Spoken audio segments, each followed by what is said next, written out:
तस्मा क्षमाणं कार्य कार्य व्यवस्थित हो, है ना। कोई भी हम कार्य करते हैं प्रामाणिकता के आधार पे करते हैं तो उसमें हमें सफलता मिलती है। तदनुकूल हम अपने मित्र हो गए। लेकिन जब हम ऐसा नहीं करते हैं तो फिर हम अपने शत्रु हो गए, है ना। तो सृष्टि में सबसे ज्यादा नुकसान या लाभ देने वाले हम स्वयं ही होते हैं। 6.5 में भगवान ने ये बात बताई। और ये योग साधने के लिए एक जरूरी बात थी, वो बताई युक्ताहार विहारस्य, है ना। 16.17 अध्याय 6 का 17वां श्लोक, है ना। इसमें न ज्यादा अधिक खाने वाले का न कम खाने वाले का, है ना। और इसमें युक्त चेष्टस्य कर्मशु, यानी चेष्टा यानी प्रयास, हमारी एफर्ट्स भी होनी चाहिए अपनी चेष्टा के अनुसार, यथा सामर्थ्य, जो हमारी शक्ति है, एक्सट्रीम पे नहीं। हर आदमी डॉक्टर नहीं बन सकता, हर बच्चा साइंटिस्ट नहीं बन सकता। उसकी अपनी जो सामर्थ्य और उसकी अपनी सीमा है। यदि हम एक्सट्रीम पे चले जाएंगे, हमारा शरीर, हमारे संसाधन, हमारे पास समय नहीं है, लेकिन हम प्रयास करें और प्रयास सफल हो जाए तो हम पता लगा कि अपना जीवन ही खत्म कर लें, तो ये भगवान ने कभी नहीं कहा। सोना, जागना, यथायोग्य प्रयास करना, ये हमारी सामर्थ्य के अनुसार ही होना चाहिए, ऐसा भगवान ने बताया। क्योंकि एक्सट्रीम पे जब हम काम करते हैं तो योग सिद्ध नहीं होता, व्यक्ति अपना जीवन खराब कर लेता है ना। ये बात हमने समझी। और अंतिम बात जो अब हम ये है कि जब अर्जुन का प्रश्न यही था, जब आगे बढ़ने से पहले हम तीन चीजें यहाँ पे समझ लेते हैं कि किसी व्यक्ति की श्रद्धा साधन में है।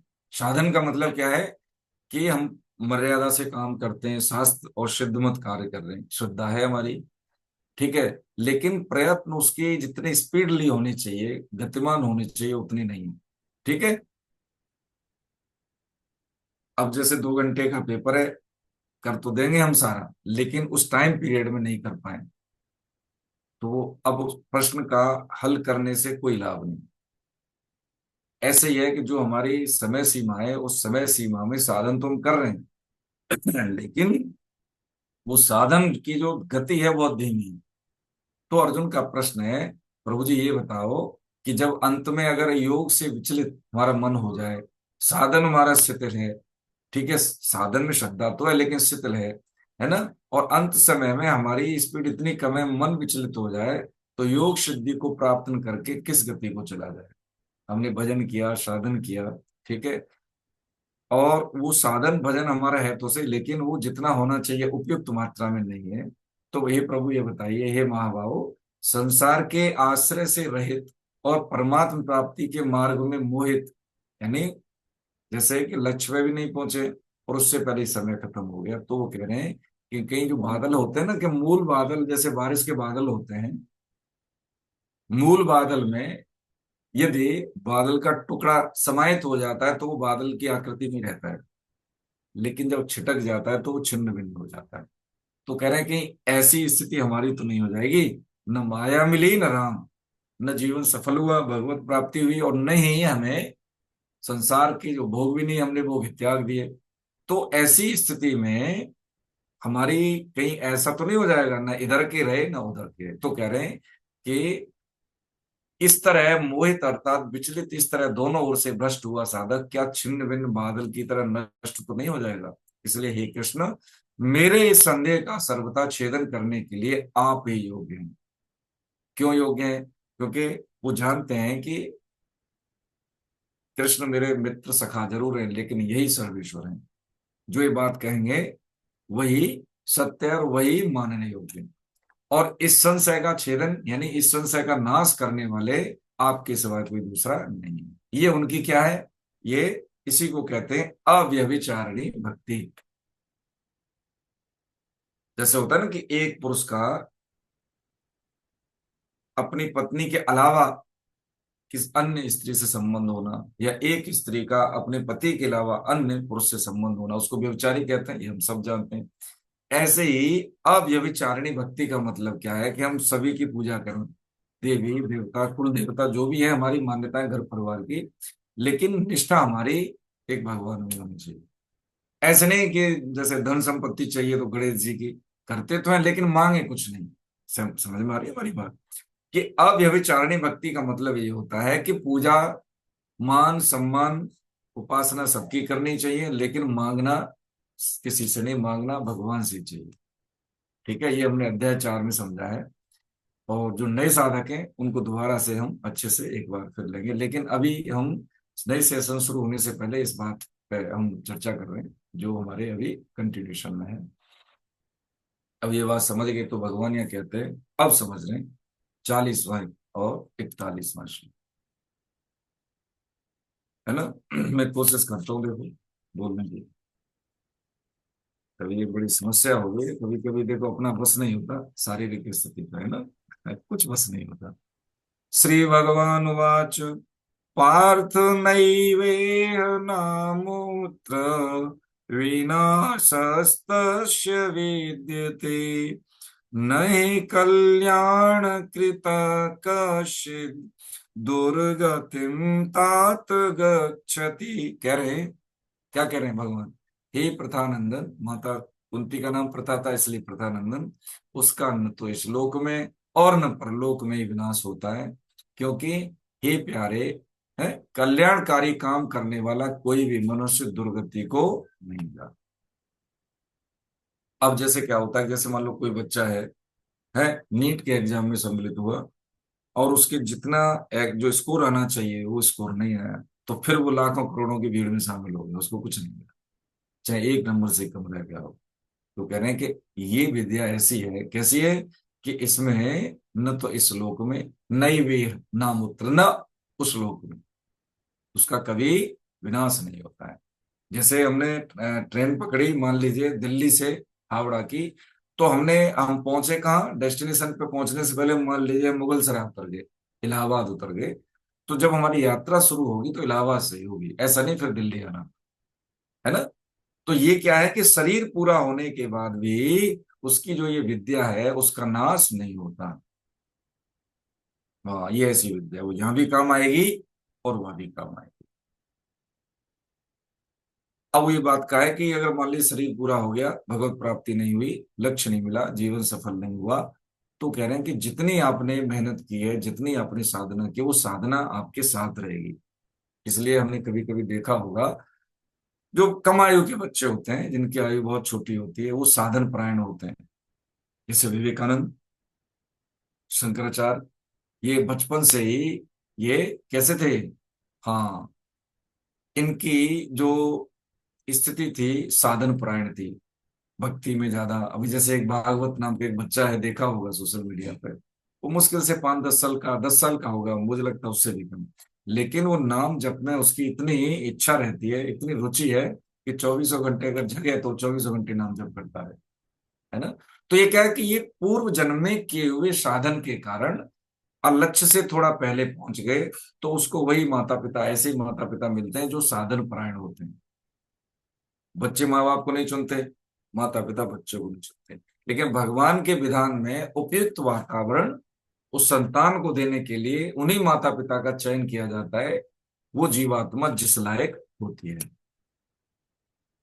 तो दुर्गति नहीं होती, ये उन्होंने क्या किया कि भगवान ने ये कमिटमेंट किया कि देखो दुर्गति नहीं होती, क्यों नहीं होती। तो 41 में बता रहे हैं, वह योग भ्रष्ट पुण्य कर्म करने वालों के लोगों को प्राप्त होकर वह क्या करता है, वहां बहुत वर्षों तक रहकर फिर यहाँ शुद्ध ममता रहित श्रीमानों के घर में जन्म लेता है। हाँ, अब देखिए उसकी दो गति होती है। किसी व्यक्ति ने साधन किया, समय शरीर पूरा हो गया, तो उसकी दो गति है। एक तो क्या है कि वो पुण्य लोकों में जाता है। जैसे कि मान लीजिए हम सकाम भाव से पुण्य कर्म करते हैं तो स्वर्ग लोक आदि के भोग मिलते हैं, उच्च लोक मिलते हैं। जैसे ही वो समय सीमा पूरी हो जाती है तो पुनः उसको मृत्यु लोक में आना पड़ता है। लेकिन इस तरह का जो साधक है योग भ्रष्ट, इसमें भ्रष्ट शब्द से हम इसको गलत न समझे, बहुत उच्च पदवी है योग भ्रष्ट। योग भ्रष्ट का मतलब है कि भगवान से सम्मिलन न हुए होने से थोड़ा सा पहले रह गया, वो कमी थोड़ी सी रहेगी इसलिए, लेकिन ये उच्च स्थिति होती है। तो ऐसा साधक क्या करता है कि उसकी कोई इच्छा नहीं होती कि मुझे सकाम भाव से मुझे पुण्य लोक मिले, उच्च लोक मिले, लेकिन बिना इच्छा के भी वो कुछ समय तक वहां रहता है। ठीक है, रहता है वहां पे। उन लोकों में, पुण्य कर्म करने वालों के लोकों में वो रहता है। सकाम भाव से तो अपनी इच्छा के अनुसार जाते हैं, ये अपनी इच्छा के अनुसार नहीं जाता, लेकिन उन लोकों की प्राप्ति उसको होती है। उसके बाद कैसे शुद्ध, यानी जिनकी शुद्ध ममता है, शुद्ध का मतलब क्या है कि जो शुद्ध आय का सेवन करने वाले लोग हैं, घूसखोरी नहीं, ठीक है, और अन्यत्र साधनों से कमाई हुई आय नहीं, ममता रहित, यानी वो माता पिता ऐसे जो अपने कुल में आई हुई संतान का शास्त्र विहित तरीके से पालन पोषण करते हैं और उनको इस योग्य बनाते हैं कि ये भी अपना जीवन सफल करे। ममता रहित का मतलब ये नहीं कि निर्मम होते हैं, कि ममता नहीं करते, नहीं, ममता रखते हैं, माता पिता का जो दायित्व है वो पूरा करते हैं, लेकिन अनुशासन के साथ, मर्यादा के साथ। ऐसे परिवार में जैसे पिक्चर में दिख रहे हैं, हाँ, ये एक तो ये गति होगी, ठीक है, कि ताकि वो जो साधन रह गया था उस साधन की पूर्ति इस जीवन में कर ले। तो ऐसे ही माता पिता, ऐसे ही साधन संसाधन उसको मिलते हैं, ठीक है।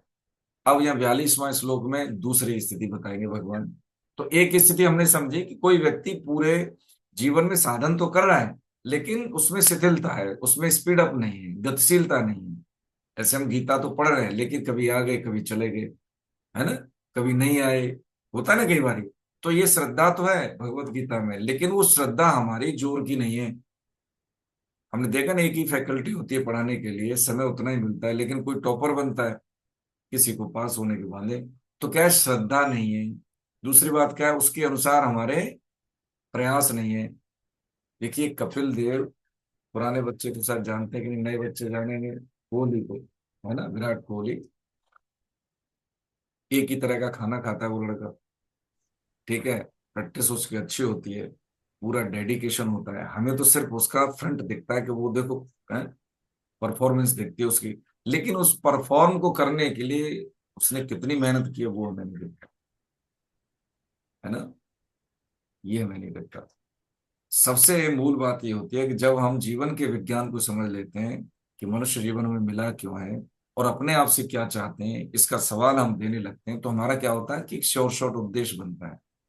अभी हमारा कोई उद्देश्य नहीं है। गंगा गए गंगादास, जमुना गए जमुनादास, जिधर की हवा चली उधर ही उड़ गए, अभी हम ऐसे ही हैं, है ना। तो बतौर मनुष्य जीवन, हम अपने जीवन से चाहते क्या हैं, क्यों आ गए इस दुनिया में, और हमें क्या करना चाहिए, क्या नौकरी व्यवसाय इसी के लिए आ गए, ये सब चीजें हमारी कब क्लियर होंगी, जब हम अपने जीवन के उद्देश्य को पहचानें। तो एक गति तो ये बताई कि जब हम साधन करते हैं, साधन में गतिशीलता नहीं है और शरीर पूरा हो गया, भगवत प्राप्ति नहीं है, तो एक तो क्या है कि उच्च लोकों में जाता है, पुण्य लोकों में जाता है वो जीव, और उसके बाद भगवान उसको ऐसे घर में पैदा करते हैं जो साधन परायण हो, माता पिता साधन परायण हो, जिसमें पूर्व जन्म की उसकी संपत्ति यहाँ पे काम आए, उसको वो या इतनी यात्रा तय नहीं करनी पड़े जितनी वो कर चुका है, उससे आगे की यात्रा तय, ठीक है। दूसरी गति क्या है, ये 42 और 43 में समझेंगे, पढ़े कोई प्रभु जी। हरे कृष्ण साहब। हरे कृष्ण हरे कृष्ण। प्रणाम सर, पढ़े। अथवा योगिनामेव कुले भवति धीमता एतद्धि दुर्लभतरं लोके जन्म यदीदृशम् तत्र तं बुद्धिसंयोगं हम्म, लभते पौर्वदेहिकं हम्म, यत् ते च ततो भूयः संसिदो कुरु नन्दन। हम्म, अथवा योग्यवान योग भ्रष्ट ज्ञानवान योगियों के कुल में जन्म लेता है। इस प्रकार का जो यह जन्म है, यह संसार में निसंदेह बहुत दुर्लभ है। हे कुरुनंदन, वहाँ उसको पहले मनुष्य जन्म की साधन संपत्ति अनायास ही प्राप्त हो जाती है। फिर उससे वह साधन की सिद्धि के विषय में पुनः विशेषता से यत्न करता है। हरे कृष्णा। बहुत बढ़िया। हरे कृष्ण प्रभु जी, बहुत सुंदर। देखिए यहाँ पे दूसरी गति बता रहे हैं कि एक तो क्या है कि भूलवश थोड़ा सा विचलित मन हो गया उसका, उसके लिए तो भोग तो मिले, लेकिन उसकी ऐसी इच्छा नहीं थी, फिर भी भगवान ने उसको उच्च लोक दिए, और बहुत समय के बाद उन भोगों को भोगने के बाद ऐसे शुद्ध श्रीमानों के घर में जन्म दिया। दूसरी स्थिति क्या है, योग नाम एवं कुले भवती धीमताम, यानी वैराग्यवान जो योगभ्रष्ट व्यक्ति है ना, जो मनुष्य ज्ञानवान योगियों के कुल में ही जन्म लेता है। एतद दुर्लभतरम लोकम जन्म यदि, यानी ये जो दुर्लभ जीवन कहा गया है, ऐसा जीवन। योग भ्रष्ट से हम प्रभावित ना हो कि ये भ्रष्ट शब्द लगने से दूषित है, ना ना। हाँ, योग भ्रष्ट बहुत उच्च उपाधि है, ये बहुत ऊंची उपाधि है। तो इस प्रकार का जो जीवन होता है, जन्म होता है, वो क्या करता है कि ऐसे योगियों के घर में जो तीव्र वैराग्य, स्पष्ट विवेक है, ऐसे घर में आता है। जैसे हम समझे कि जब भगवान शंकराचार्य जब वैराग्य के लिए जा रहे थे, तो उनकी माता जी, उनके पिताजी तो नहीं रहे, लेकिन जब उनको लगा कि मुझे जाना चाहिए, तो अब माँ अकेली विधवा माँ कैसे जाने दी उस किशोर बच्चे को, लेकिन उन्होंने उनको जाने दिया, उन्होंने उनको जाने। कौन जाने देता है ऐसे? वो जो जानता है कि जीवन का मुख्य उद्देश्य क्या है। एक समय के बाद, एक दूरी तय करने के बाद माता पिता पीछे छूट जाते हैं, बच्चे आगे निकल जाते हैं। ऐसे वो बच्चों के जब बच्चे होते हैं, वो पीढ़ी बढ़ती है, तो वो पीछे छूट जाते हैं, वो आगे निकल जाते हैं।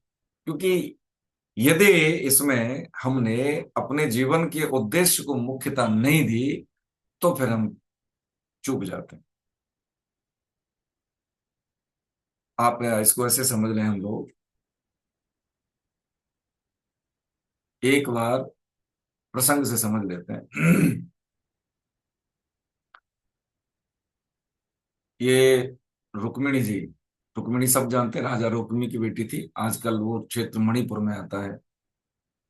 तो जब वो उन्होंने सृष्टि का पहला प्रेम पत्र हम सामान्य भाषा में समझे तो वही था जो रुक्मिणी, माता रुक्मिणी ने भगवान श्री कृष्ण को भेजा था। क्योंकि उसका भाई शिशुपाल के साथ साथ विवाह करा रहा था ना, तो उन्होंने कहा कि नहीं, मेरा विवाह संस्कार तो उन्हीं के साथ होगा। तो जब उनके बारे में श्रवण करके, है ना, जब चर्चा होती है सत्संग में, तो भगवान की चर्चा, श्री कृष्ण की चर्चा होने के साथ साथ उनका प्रेम भगवान श्री कृष्ण से हुआ। अब वो कैसे चिट्ठी पत्री लिखे, तो पत्री का भाव यही था कि मैंने आपकी चर्चा सुनी, तब से मेरा हृदय आप में ही रति रखता है। ऐसे करके चिट्ठी की शुरुआत की, पत्र की शुरुआत। और ये कहा कि यदि आप नहीं तो हमारा लाश, लाश होता है ना, शव से ही शादी होगी, नहीं हमारी शादी विवाह उससे नहीं होना चाहिए। इस तरह से कुछ उन्होंने किया। अब यहाँ ये समझने की बात है, कभी उनका परिचय नहीं हुआ माता रुक्मिणी से भगवान श्री कृष्ण का, कोई ऐसा संबंध नहीं था। तो ऐसा क्या हुआ कि बहुत सारी जो साधन संपन्नता भी भगवत प्राप्ति में सहायक नहीं होती। केवल उस भाव से ही भगवान स्वयं आए, वो वर्ण किया उनका। यह बात समझने की क्या है कि हृदय के भावों की उत्कंठा। जब हम किसी चीज की प्राप्ति में एक दृढ़ संकल्पित होके, दृढ़ संकल्पित हो जाते हैं मुझे करना ही है, संशय नहीं हो, उद्देश्य प्राप्ति में एक सटीकता हो, तो भगवान स्वयं कहते हैं अर्जुन से कि जो आध्यात्मिक शक्तियां होती हैं वो उसकी सहायता करती हैं उस व्यक्ति की। यदि हमारा दृढ़ संकल्पित होकर उद्देश्य हमारा शुद्ध है, तो उसके लिए पूरी आध्यात्मिक शक्तियां जो होती हैं वो हमें सूक्ष्म तरंगों के माध्यम से हमारी सहायता करती हैं। क्योंकि ये सब भागवतिक कार्य होते हैं, हमारी स्वयं की भोग बुद्धि के साथ नहीं हम प्राप्त करते। हम कहते हैं ये सर्वभूत हिते रता, अध्याय 5 में हमने ये समझा है। तो उसकी जो पूर्व जन्म की संपत्ति, ऐसे जो वैराग्यवान माता पिता के घर में आने से उसको अनायास ही प्राप्त हो जाती है, उससे वो साधन की सिद्धि के विषय में पुनः विशेषता से फिर यत्न करता है, प्रयास करता है ना। कई ऐसे संत महापुरुष हुए हैं जिनको उनके गुरुदेव के माध्यम से उनके पूर्व जन्म की जानकारी मिली, पूर्व जन्म की उनको थाती धरोहर विरासत मिली, और उनको अवेयर भी कराया, अवगत कराया कि भाई तुम ये है, अभी वर्तमान में तुम इस वर्तमान जीवन को जानते हो, पहला जीवन तुम्हारा ऐसा था। श्याम चरण लाहिड़ी, है ना, और महाअवतारी बाबा, जो गुरु शिष्य परंपरा जिन्होंने बताया मुझे, है ना, नौकरी करते थे। सुबह की क्लास में कल की में हमने प्रसंग लिया था कि वो अंग्रेज सरकार में वो अकाउंटेंट थे, श्याम चरण लाहिड़ी महाराज। बनारस में पोस्टिंग थी, गोरखपुर में आए। तब उनको लगा कि मेरा ट्रांसफर हो गया है। तो ऐसे ही अब जैसे आप जैसे लोग हैं, अगर साधक हैं, तो वो ऐसी वैसी जगह नहीं जाएंगे, मंदिर में जाएंगे, कहीं सत्संग में जाएंगे, कोशिश करेंगे कि शुद्ध जगह का सेवन करेंगे। तो ऐसे ही वो किसी मंदिर में गए, किसी माध्यम से उनकी मुलाकात ये तो भगवान ही विधान बनाता है ना। तो जो संत मिलना चाह रहे थे उनसे उनकी मुलाकात हुई विधान के अनुसार। तो वो लेके गए अपने गुफा में, लेके गए, कुटिया सी थी। तो जो आसन था उसकी ओर इशारा किया कि ये आपका ही आसन। तो महाराज मैं तो अभी आया, मेरा आसन कैसे हुआ? कि नहीं नहीं बैठो। तब उन्होंने बताया, सिर पे हाथ रखने से उनकी स्मृति का बोध हुआ कि पूर्व जन्म में क्या था। तब उन्होंने कहा कि तुम्हारा जो आसन है ना, इसी आसन पे बैठ के साधना करते थे, लेकिन तुम्हारा समय पूरा हो गया। तो ये 2 महीने का ट्रांसफर हमने ही करवाया भैया, ऐसा कहा उन्होंने महावतारी बाबा ने। 2 महीने के बाद वो अपनी साधना पूरी करके फिर वापस चले। बहुत बड़े संत हुए और उनके पास बहुत सारी सिद्धियां थी। एक ही समय में कई जगह वो होते थे। और ऐसे प्रमाण हैं। और ये अभी की बात है, ज्यादा पुरानी बात नहीं, मुश्किल से 150 साल पहले की बात है, ज्यादा पुरानी नहीं। 150 साल पहले वो थे, वो एक्ट में थे, है ना। तो कहने का मतलब ये है कि पहले जन्म की साधन संपत्ति, ये जो संपत्ति है जैसे अभी हम कर रहे हैं, धर्मपरायण हो, है ना, मर्यादित आचरण, धर्मयुक्त आचरण, ये कभी बेकार नहीं जाता। निष्कामता से किया हुआ एक भी कार्य वो साथ में जाता है, बाकी कुछ साथ में नहीं जाता, कुछ नहीं साथ जाने। अभी हमारे पास धन संपत्ति है, ईश्वर न करे ऐसा, शरीर पूरा हो जाए, अच्छा बताइए क्या जाएगा? हमारे परदादा नहीं रहे, हमारे और पूर्वज नहीं रहे। तो ऐसे ही ये समय पूरा होने से, शरीर पूरा होने से फिर हमारे साथ क्या जाता है? मर्यादा से किया हुआ कार्य, तस्मात् शास्त्रम प्रमाणन्ते कार्य कार्य विवस्वतो। शास्त्र आज्ञा के अनुसार किए हुए कार्य, निष्काम भाव से किए हुए कार्य, नाम जप, है ना। कबीरा इस संसार में धनवंता नहीं कोई, धनवंता वही जानिए जाके राम नाम धन होए। जिसके पास राम नाम है ना, यही जाता है। एक नाम जैसे राम हमने बोला, ये साथ जाएगा, बाकी सब यही रह जाएगा, कुछ नहीं साथ जाने। इस नाम का हिसाब कुछ नहीं है कि जैसे किसी ने एक बार नाम लिया है तो उसकी क्या गति होगी, कुछ नहीं कह सकते। भगवान की कृपा, कई बार ऐसा लगता है कि हमें जो भौतिक दृष्टि से जो हम नफा नुकसान आंकते हैं, लाभ हानि आप आंकते हैं, और ये ज्यादा है ये कम है वो आंकते हैं, अध्यात्म में भी लागू नहीं होता। अध्यात्म में क्या लागू होता है? भाव है। भाव कुभाव न काल सो, नाम जपत मंगल दिस दसो। जैसे सूर्य से कहें कि आप अंधेरा कर दो, वो कर ही नहीं सकता। सूर्य स्वभाव में नहीं है, सूरज अंधेरा कभी कर ही नहीं सकता, स्वभाव में नहीं है। ऐसे ही भगवान के स्वभाव में नहीं है कभी किसी भी जीव का अहित कर देना, कभी नहीं। मंगल भवन मंगलहारी, उनका स्वभाव ही मंगलकारी है। एक बार भी कोई जीव श्रद्धा से नाम लेता है तो उसका हिसाब नहीं, मतलब कहते हैं जिसको भगवान के नाम में रुचि हो गई, गीता जैसे ग्रंथ में रुचि हो गई, तो यमराज जी उसके यहाँ से क्या करते हैं, रजिस्टर फाड़ देते हैं उसका, उसके पन्ना फाड़ देते हैं उसके लिए। चित्रगुप्त उसका कोई हिसाब नहीं रखते, मंत्री है ना चित्रगुप्त यमराज जी के, कोई हिसाब नहीं रखते। क्यों नहीं रखते? क्योंकि भगवान के जो भक्त होते हैं, भगवान उनके दुर्गुणों की ओर ध्यान नहीं देते, उनके, हाँ, भक्त का जो गुण है उसकी ओर ध्यान देते हैं। अब जैसे होता है ना कि जैसे मान लीजिए कि बहन जी हैं, सुषमा गोविल जी हैं, इनका बेटा मान लो, अब मुझे नहीं पता है कितने बच्चे, मान लो एक बच्चा ऐसा है जो इनकी आज्ञा का पालन करता है। उन्होंने कहा बेटा ये काम कर दो, कहाँ ठीक है मम्मी। अब ये काम कर दो, कहाँ ठीक है, हम ये भी कर देंगे वो भी कर देंगे। तो चाहे कोई धन से इनकी बहुत ज्यादा सेवा करे, लेकिन इनका स्वभाव उसकी ओर ज्यादा रहेगा जो इनकी आज्ञा का पालन करता है। कहने का मतलब ये है कि संत सदगुरु की सेवा का मतलब है उनकी आज्ञा का पालन, न कि फिजिकल कोई सेवा कर देना या धन संपत्ति उनको दान में दे देना, ऐसा नहीं है। ऐसे ही भगवान क्या कह रहे हैं, यहाँ पे यही बात बता रहे हैं कि मेरी ओर जरा सा भी किया हुआ प्रयास, वो कभी भी उसका नाश नहीं होता, उस प्रयास की कभी भी समाप्ति नहीं रहती। इस बात को हम जान लें। लेकिन हम कम में संतुष्ट क्यों रहें? ऐसी स्थिति में हम आए क्यों? आना नहीं चाहिए। एक से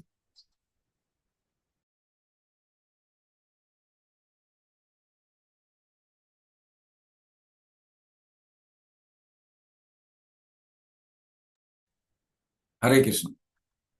कम में संतुष्ट क्यों हो? तो कम में संतुष्ट का मतलब ये है कि जब हम जान लेते हैं कि जैसे होता है ना, कि अगर मान लो किसी बच्चे को कह रहे सुन 12वीं के बाद उसकी क्षमताओं का आकलन होने के बाद वो सोचता है कि मुझे इंजीनियर बनना है, या मुझे डॉक्टर बनना है, या मुझे आईएएस करना है, तो वो उन्हीं सब्जेक्टों पे ज्यादा ध्यान देगा जिसमें उसको जाना है। ठीक है, सिंपल सी बात है। अब ऐसे ही मनुष्य जीवन में हम ये समझ लें कि ये एक भौतिक संसार है जिसमें पद है, प्रतिष्ठा है, ऐश्वर्य है। एक आध्यात्मिक संसार है।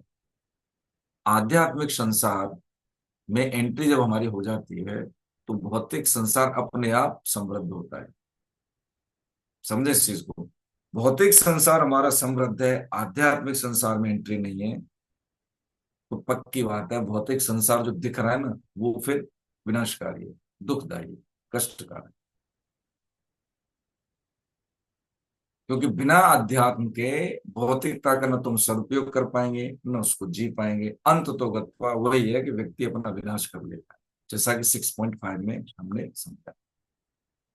इसलिए इतना अध्यात्म हम सबके जीवन में होना चाहिए ताकि हम अपना खुद वेलफेयर कर सकें, अपना जीवन सुखमय बना सकें, आनंदमय बना सकें। देखिए, इस बात को समझ रहे हैं हम कि हम अपने आप से चाहें क्या। हम अपने पूर्वजों के बारे में भी जान ले। जैसे कभी मैंने मूवी देखता नहीं हूँ ना, मैंने देखी है, ऐसे ही सुनी है आप जैसे प्रबंधों के माध्यम से। पढ़ा जरूर है मैंने, शिवाजी जी को पढ़ा अच्छे से, उनके गुरु रामदास के बारे में पढ़ा है। ये बात को समझने के लिए हम इसी प्रसंग को 2 मिनट में समझ लेते हैं, क्लियर हो जाएगी कॉन्सेप्ट। आजकल की जो पीढ़ी है वो क्या है कि वैज्ञानिक दृष्टिकोण रखती है, गुरु से इस परंपरा को वो अंधभक्ति का नाम भी दे देती है। तो ये कोई गलत बात नहीं है। हमें अब किसी का मान लीजिए गुरु का भी वर्ण करना है तो पहले हमको हम चेक कर लेना चाहिए, दूर से देख लें क्या है इनका, मर्यादा कौन सी है, ये क्या इनका जो सोर्स ऑफ इनकम है, खाते पीते कैसे हैं ये, इनका ये चलता कैसे है सिस्टम जो भी है, पहले दूर से देख लें। ऐसे नहीं कि एक बार किसी ने कह दिया और हम चले गए, ना ना, और तुरंत हम जुड़ भी गए और फिर छोड़ भी दिया, ऐसा नहीं। गुरु मतलब होता है उनके बताए गए रास्ते का हम क्या कर लें, वर्ण कर लें, तो हमारा कल्याण हो जाएगा। हम समझ लें, जान लें, उसके बाद उनका वर्ण करें तो ज्यादा हितकारी है। आज का समय हम सब देख रहे हैं, तन, मन और धन यानी प्राण भी अर्पित हो जाए तब वो शिष्य है। जब शिवाजी महाराज, जब रामदास जी, समर्थ गुरु रामदास कहते हैं, वो समर्थ थे, बहुत समर्थ थे। हमें पता नहीं है, अब बच्चों को मालूम नहीं होता चीजें। तो उन्होंने कहा मुझे आपको मतलब गुरु रूप में स्वीकार करना है। तो उन्होंने कहा ठीक है, कोई बात नहीं, हम बता देंगे, समय आएगा तो बताएंगे। तो देखिए, एक बार झोली लेके चले गए, भिक्षांदेही विद्युत करे गुरुदेव वाले। तो उन्होंने सब राज्य लिख दिया, पर्चे पे लिखा ये सब संपत्ति, खुद अपने आप ही बोला कि मैं आपका सेवक को सब दे दिया, झोली में डाल दिया लिख के। उन्होंने देखा कि सब लिख दिया, राजपाट लिख दिया, लेकिन एक चीज नहीं लिखी थी उन्होंने। तो उन्होंने कहा ठीक है, चले गए। उन्होंने कहा देखो ये राज्य आपने हमें दे दिया, मैं राजा हो गया, अब मैं तुमको देता हूँ, राजा मैं ही हूँ और तुम शासन करो। तो धन की समर्पित होगी, धन समर्पित हो गया वहां पे, लेकिन प्राण समर्पित के लिए उन्होंने नहीं कहा। फिर कुछ दिन बाद उन्होंने बोला कि भाई देखो, हमारे पेट में दर्द हो रहा है। बुलाए तो उन्होंने कहा राजवैद्य भेजे कि नहीं, राजवैद्य की जरूरत नहीं है, हमें क्या है, हमारे पेट में दर्द होता है तो हम सिंगनी का दूध पीते हैं, वो हम ठीक हो जाते हैं। आज ठीक है, जाल वाल डलवाते कि नहीं नहीं, कोई जाल की जरूरत नहीं, कोई सेना की नहीं, क्योंकि राजा थे, उनके पास सारी व्यवस्था थी। कि तुम ही जाओगे, अकेले जाओगे और सिंगनी का दूध लाओगे, और सोने के पात्र में टिकता है। सिंगनी का, शेरनी का दूध जो है किसी और धातु में नहीं टिकता, सोने के पात्र में टिकता है। ये पात्रता देख रहे हैं। महामानव ऐसे नहीं बनते। शिवाजी जी महाराज का व्यक्तित्व समझ रहे हैं? एक वो शिवाजी जिसको इतने कष्ट दिए, लेकिन कोई भी वैष्णव राजा साथ देता तो शायद उनकी वो स्थिति नहीं होती। हम कैसे, हम अपना अपना डीएनए देख रहे हैं हम लोग, है ना? तो जब वो गए वहां पे, ठीक है, अब कोई शेर नहीं, ऐसी तो है नहीं कि भाई गैया है, गाय है कि वो वही खड़े हो जाएं दूध निकालने।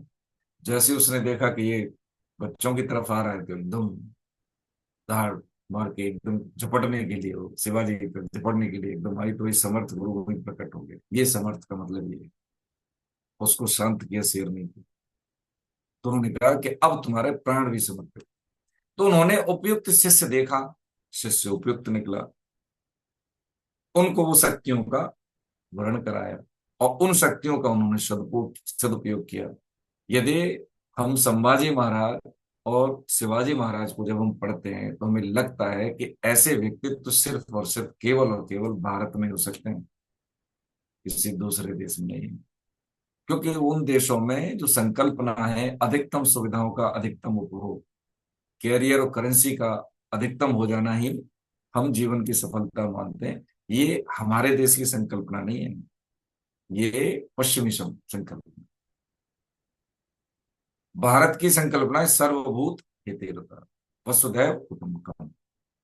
ऐसे महामानव जो हमारे देश के लिए, समाज के लिए अपना उत्सर्ग कर गए, उनके लिए हम क्या कर सकते हैं? हम तो उनके बारे में जानते भी नहीं। तो यहाँ पे कह रहे हैं क्या कि ऐसे प्रयास, ये क्या है, ये हमने अध्याय 5 में समझा है ना, क्या है? भोक्तारम यज्ञ तपसा, अंतिम श्लोक है, भोक्तारम यज्ञ तपसाम, यानी जो भी हम कर्तव्य कर्म करते हैं उन सबका भोक्ता मैं ही हूं। दो विभाग नहीं है, एक ही है। मैं विद्यार्थी हूं, मैं स्वास्थ्य स्वभाव और स्वाध्याय अपना करता हूं या करती हूँ, तो ये भगवान की पूजा है।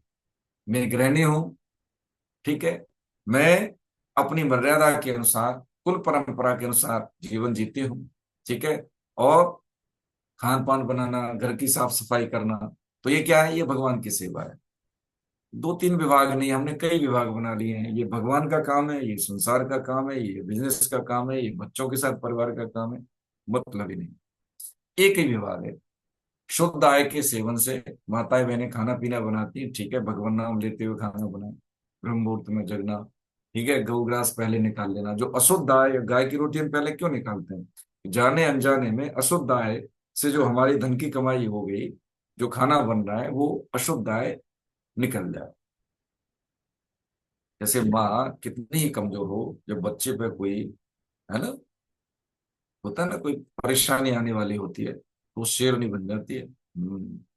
हम सब जानते हैं ना, हम सब देखिए, माँ बाप, है ना, माता कितनी ही कमजोर हो, लेकिन जब उसके बच्चे पे कोई बात आएगी तो वो दुर्गा बन जाएगी।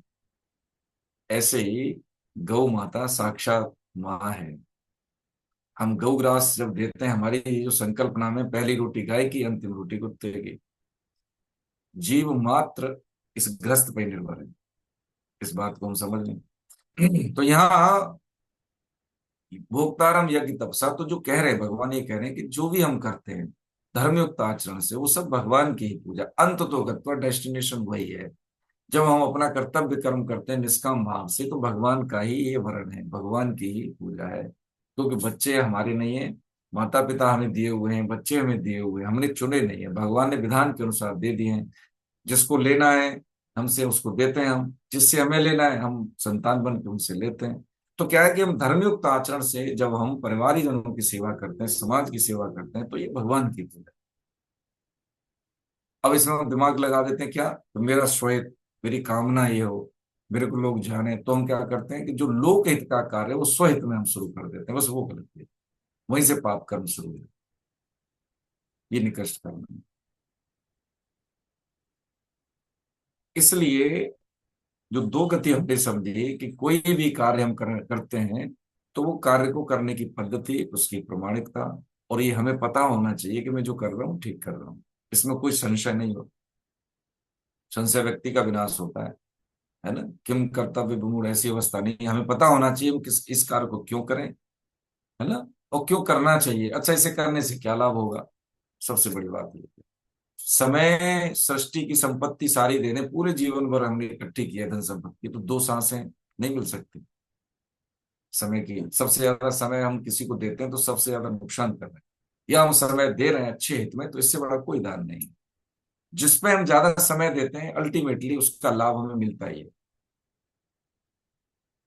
एक रूल है कि किसी भी कार्य को हम 3 साल दे दें तो वो कार्य सिद्ध होना शुरू हो जाता है, श्रद्धा से हम 3 साल दें। जैसे कोई बच्चा अच्छे से पढ़ाई करता है किसी सब्जेक्ट की, 3 साल अच्छे से पढ़ ले तो उसकी मास्टरी हो जाती है। बिजनेस हम स्टेब्लिश कर रहे हैं तो 3 साल पहले हमें उसको खिलाना पड़ता है, फिर वो बिजनेस 3 साल हमारी पीढ़ियों को खिलाती है। ये करके देख लें, ये सत्य वचन है। और जब कहें तो कई बार हमने चीजों को देखा है संतों ने भी यही कहा है कि समय और धैर्य के साथ हम किसी भी कार्य में लगते तो उसका परिणाम ठीक ही होता है।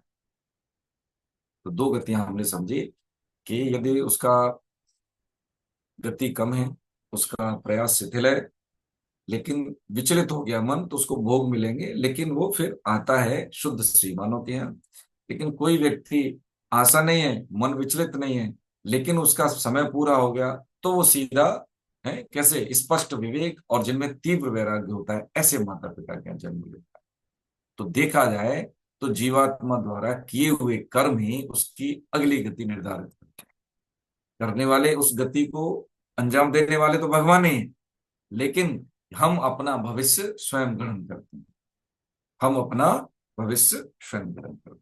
ठीक है, इसमें कोई शंका हो तो प्रभु जी बताइए। हरे कृष्ण।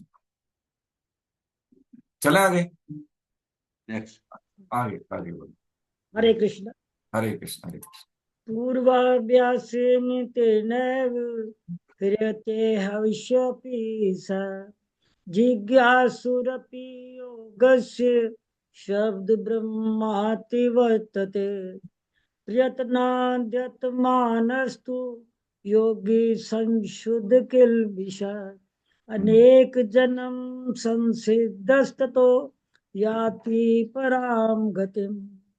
वह श्रीमानों के घर में जन्म लेने वाला योग भ्रष्ट भोगों के परवश होता हुआ भी पहले मनुष्य जन्म में किए हुए अभ्यास साधन के कारण ही परमात्मा की तरफ खिंच जाता है, क्योंकि योग समता का जिज्ञासु भी वेदों में कहे हुए सकाम कर्मों का अतिक्रमण कर जाता है।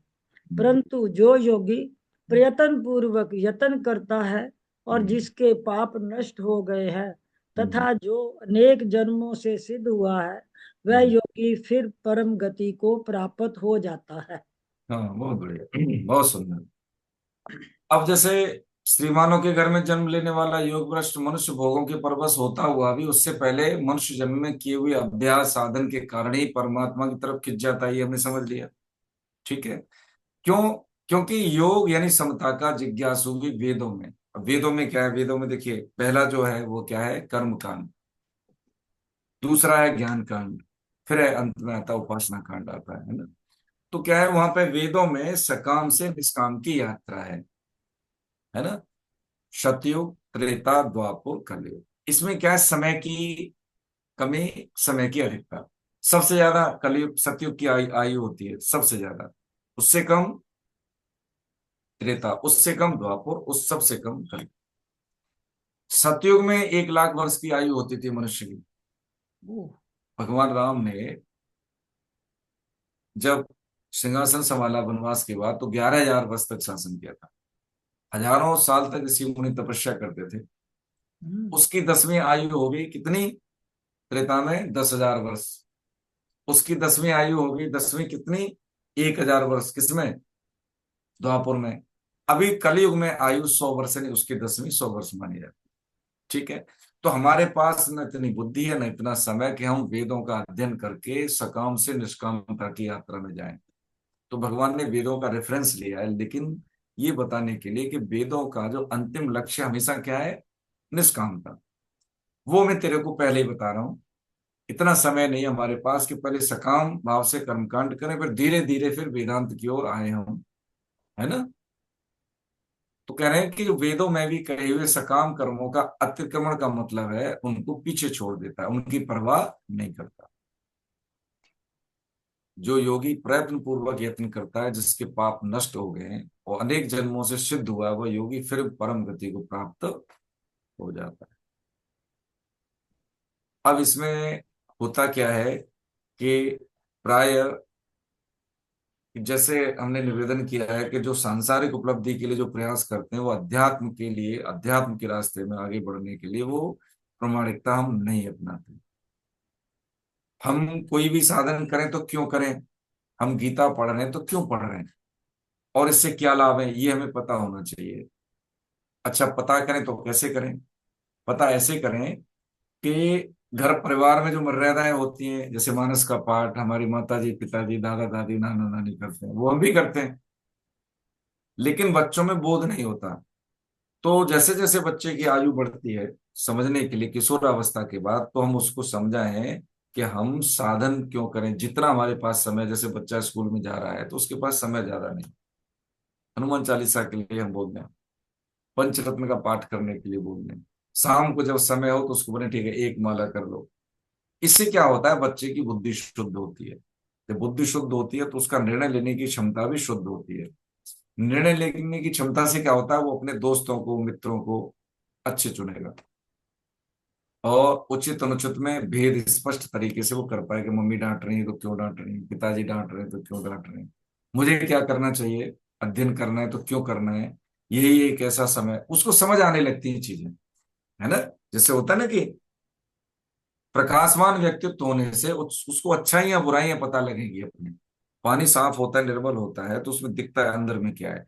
ऐसे ही इस तरह के बच्चे में क्या होता है कि उसको अपनी अच्छाइयां बुराइयां समझ आएंगी, उसको बोलते हैं प्रकाशमान व्यक्तित्व, उसको अंधेरा नहीं उजाला, उसको दिख रहा है कि ये ठीक है, ये नहीं ठीक है, ये डू ये डोंट, ये पता रहता है उसमें।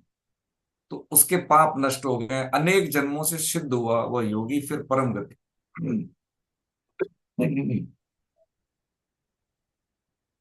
परम गति को प्राप्त। ठीक है, इसमें कोई शंका है तो बताएं, तो आगे बढ़े।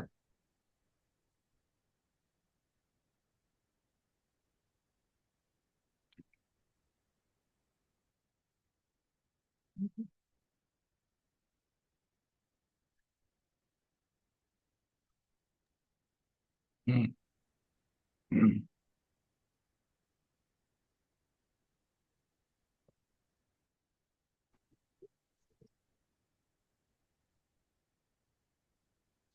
वीला जी म्यूट हो गए। सर आप म्यूट हो गए हैं।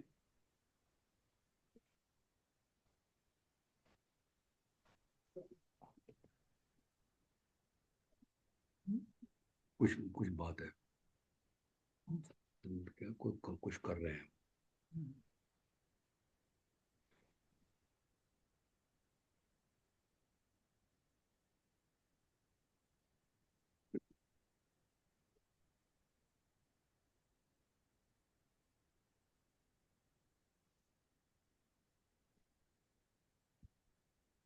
हरे कृष्ण सर, आवाज आ रही है? हरे कृष्ण, हाँ जी हाँ जी। कंटिन्यू करें सर आगे। अगले श्लोक के लिए। हम्म।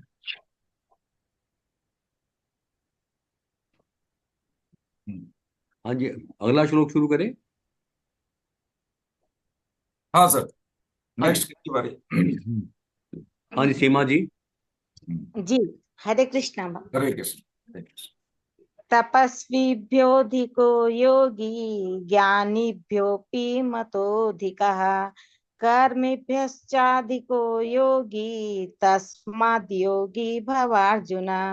योगिनामपि सर्वेषां मद्गतेनान्तरात्मना श्रद्धावान् भजते यो मां स मे युक्ततमो मतः। सर का मीनिंग करने के लिए वापस कर दिए 46 पे, क्योंकि इनके पास बुक नहीं है इस समय। सकाम भाव वाले तपस्वियों से भी योगी हाँ, श्रेष्ठ है, ज्ञानियों से भी योगी श्रेष्ठ है, हरे और कृष्ण, हरे। कर्मियों से भी योगी श्रेष्ठ है, ऐसा मेरा मत है। अतः हे अर्जुन, तू योगी हो जा। बहुत बढ़िया। हम्म। 47। संपूर्ण योगियों में भी जो श्रद्धावान भक्त मुझ में तल्लीन हुए मन से मेरा भजन करता है, वह मेरे मत में सर्वश्रेष्ठ योगी है। हरे कृष्णा। हरे कृष्ण, बहुत बढ़िया। देखिए इसको, सकाम भाव वाले, सकाम भाव का मतलब ये होता है कि कामना से काम करें, हम कोई भी कार्य जब हम करते हैं तो उसमें हमारी इच्छा हो कि मैं दान कर रहा हूं तो मेरा नाम हो। सामान्य सी बात है कि यदि हम कोई कार्य करें तो हमें कोई नोटिस करे, हमारी नाम बड़ाई हो, या हम दान देते हैं सकाम भाव से, का मतलब है कि हमें स्वर्ग लोक मिले, उच्च लोक मिले, इस तरह से, है ना। हम किसी को आश्रम में भी दान देते हैं तो हमारे बच्चे का उन्नति हो जाए, हमारे बच्चे की नौकरी हो जाए, है ना, शादी भी अच्छी जगह, ऐसा होता है ना, वगैरह वगैरह सब चीजें। सकाम भाव का मतलब है ये। तो कह रहे हैं सकाम वाले तपस्वियों, और तपस्वी कैसे होते हैं सकाम वाले, कि जैसे अनुष्ठान करेंगे शारीरिक कष्ट देके, है ना, होता है कि सिद्धियां प्राप्त करने के लिए, ये सकाम भाव है ना। तो कह रहे हैं कि ये जो सकाम वाले तपस्वी हैं उनसे भी योगी श्रेष्ठ है। योगी कौन सा, जिससे भगवान से योग हो जाए। किसी भी कार्य को करने से हमारा ईश्वर से मिलन होता है, उसको कहते हैं योग। तो कह रहे हैं कि यदि कोई रिद्धि सिद्धि पाने के लिए, सिद्धियां प्राप्त करने के लिए गर्मी सर्दी को सहता हुआ तपस्या करता है, तो उस तपस्वी से भी योगी श्रेष्ठ है। ज्ञानियों से भी योगी श्रेष्ठ का मतलब क्या है, कि जैसे हम अपनी बात करें कि हमें ज्यादा आता है, ये हमें अहम है, हमें गीता का पूरा कंठस्थ है, हमको शास्त्र कंठस्थ है, हम ज्यादा जानते हैं, तो ऐसे ज्ञानी नहीं कह सकते, इनको शब्द ज्ञानी कह सकते हैं। तो ये अहम हो जाना कि मैं ज्यादा जानता हूं, मुझे ये ज्ञान है, और मैं बहुत अच्छी तरह से व्याख्या कर लेता हूं, तो ये क्या है, ये कह रहे हैं कि इनसे भी कौन योगी श्रेष्ठ है, और कर्मियों से भी योगी श्रेष्ठ है। कर्मियों का मतलब है, देखो जी हम तो वो काम करते हैं, किसी का दिल दुखा है, अपने से जितना भी हो सकते दूसरों की मदद करे, तो ऐसे व्यक्तियों से भी योगी श्रेष्ठ है। अब यहां समझने की बात है कि देखिए योगी का मतलब क्या है। योगी का मतलब यह है कि किसी भी कार्य को जब हम करते हैं भगवान के सम्मुख होके करते हैं, तो जो भी किया हुआ कार्य वो योग है, वो भगवान की सेवा है, भगवान की पूजा है, ईश्वर के आश्रय में उनकी सम्मुखता के साथ। जैसे होता है ना कि अब हमारा जैसे व्यवसाय है, या मान लें हम विद्यार्थी हैं, या कोई भी हम कार्य करें, तो उस कार्य की मर्यादा के अनुसार जब हमारे प्रयास होते हैं, और सफलता मिले या उसमें न मिले, तो वो क्या है, वो योग है, निष्कामता है। किसान फसल बोता है ना, फसल बोता है ना। देखिए इसको समझे, कैसे समझे, कि जैसे मान लीजिए गेहूं की फसल बोई, अब जो शहर के बच्चे हैं जिन्होंने गेहूं देखा नहीं है, तो वो गेहूं का पौधा भी नहीं पहचान पाएंगे, लेकिन जिन्होंने देखा है वो पहचान लेंगे। कि जब गेहूं की फसल होती है तो गेहूं का दाना होता है, ठीक है, गेहूं का दाना सब जानते हैं। तो गेहूं का दाना होता है, तो किसान क्या करता है कि जमीन में गेहूं को बिखेरता है, ठीक है, उसको निराई गुड़ाई करके, उसको हल चला के उसको उपयुक्त भूमि बनाता है, उसमें वो बीज डाल देता है। अब उसमें अंकुरण होने के बाद जो गेहूं का दाना था वो क्या घास बनता है। हम उससे पूछें किसी भी व्यक्ति से कि ये क्या गेहूं है, तो वो मानेगा नहीं अगर नहीं देखा है तो।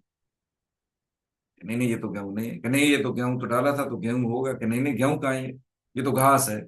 लेकिन ये किसान से पूछेंगे तो बोला हाँ ये गेहूं है, तुमको पता नहीं है ये गेहूं है। बस इतनी सी बात समझने की है, कि जो इस विधान को समझ लेता है, जो ये जान लेता है कि जीवन में यही करना है, यही करने योग्य है, तो हो सकता है स्थूल रूप में हमें दिखे कुछ नहीं, कि वो तो खाना बना रही है माता, है हम तो नौकरी कर रहे हैं, वो फलाना व्यक्ति व्यवसाय कर रहा है, देखने में व्यक्ति संत की तो है नहीं, हमें दिखेगा कुछ नहीं, लेकिन वो अपना चुप साधक की तरह वो अपना कार्य पद्धति से कर रहा है, तो वो भगवान का ही भजन करता है। इसका प्रमाण है राजा अम्बरीश, दुर्वासा ऋषि को भी परास्त कर दिया था उन्होंने, हजारों साल की तपस्या करने के बाद भी, केवल धर्मयुक्त आचरण से। ये है योगी श्रेष्ठ, इसलिए योगी श्रेष्ठ। हम समझे इस चीज को, कि सकाम भाव से हम कोई भी कार्य करें तो फल देके नष्ट हो जाता है। जैसे हमने महीने में 1 लाख रुपए कमाए और हमने खर्च कर दिए अपनी सुविधाओं के लिए, अपनी कामना पूर्ति के लिए, अपनी जो भी हमारी इच्छा है उसके लिए, तो ठीक है, तपस्या की, भगवान का नाम लिया, कोई भी काम किया हमने दूसरों के हित में किया, ठीक है। लेकिन क्या है कि उसको हमने, नाम हो गया हमारा, ऐश्वर्य हो गया हमारा, हमें लोग जानने लगे, और उसके एवज में कुछ हमने पा लिया, चाहे सम्मान ही मिल गया हो, तो वो खर्च हो गई, वो साधन खर्च हो गया। यदि हम कोई कार्य करें तो उस कार्य को कहने की तो आवश्यकता ही नहीं, यदि कोई कहता है तो उससे भी प्रणाम करने का, ऐसा मत सोचिए ये हमारे बस की है। तो क्या है कि वो भजन पच भी गया, वो भजन बच भी गया, तो भजन में फिर भजन बढ़ेगा, एक एक दिन की कमाई हमारी इकट्ठी होगी। कोई भी व्यक्ति, धनवान व्यक्ति कभी नहीं कहेगा कि मेरे पास इतना पैसा है। वो हम जैसे, आप जैसे लोग आकलित कर लेते हैं मीडिया के माध्यम से, कोई कहता है कि मेरे पास इतना है, वो तो ऐसे ही जो एजेंसियां होती हैं वो आंक के बता देती हैं मार्केट की वैल्यू के अनुसार। और यदि कोई व्यक्ति कहता है कि मेरे पास इतना पैसा है, तो पक्की बात है उसके पास है नहीं, और है भी तो वो फिर रहेगा नहीं। इसलिए भगवान ने कहा ऐसा मेरा मत है। ऐसा मेरा मत है का मतलब है कि मेरी समझ में। अब कोई भी व्यक्ति, प्रबुद्ध व्यक्ति कोई कह रहा है, मान लीजिए, है ना, है ना, पालीवाल साहब कहें किसी चीज को, चलो विशेषज्ञ हैं, किसी भी क्षेत्र के विशेषज्ञ हैं, और इनकी हम राय लेते हैं, तो इनकी राय कैसी है, मतलब असरकारी है, प्रभावशाली है, और वर्ण करने योग्य है, समझने योग्य, आचरण में उतारने योग्य, क्योंकि ये स्पेसिफिक किसी राय के विशेषज्ञ हैं। ऐसे ही भगवान अनेक सृष्टियों, मतलब अनंत सृष्टियां उनमें हैं, और वे कर्तव्य कर्म मनुष्य के कल्याण के लिए, जीव मात्र के कल्याण के लिए कोई अपना मत दे रहे हैं, तो ये छोटी बात नहीं है। इसलिए अर्जुन को आज्ञा देते हैं, इसलिए हे अर्जुन तू योगी हो जा। अब जो अध्याय 6 तक का जो प्रकरण है वो कर्म योग प्रधान है, और अध्याय 7 यहाँ से भक्ति योग का प्रकरण शुरू होता है। तो कोई भी व्यक्ति जब प्रश्न करता है तो अपनी बुद्धि और शक्ति के अनुसार ही प्रश्न करता है, और जब फैकल्टी होती है तो क्या करती है, उसकी तो बुद्धि सीमित है बच्चे की, तो क्या करते हैं कि वर्तमान ज्ञान के आधार पर लक्षित ज्ञान तक वो ले जाते हैं अपनी टेक्निक के माध्यम से, जो भी उनकी टीचिंग अप्रोचेज होती है उनके माध्यम से।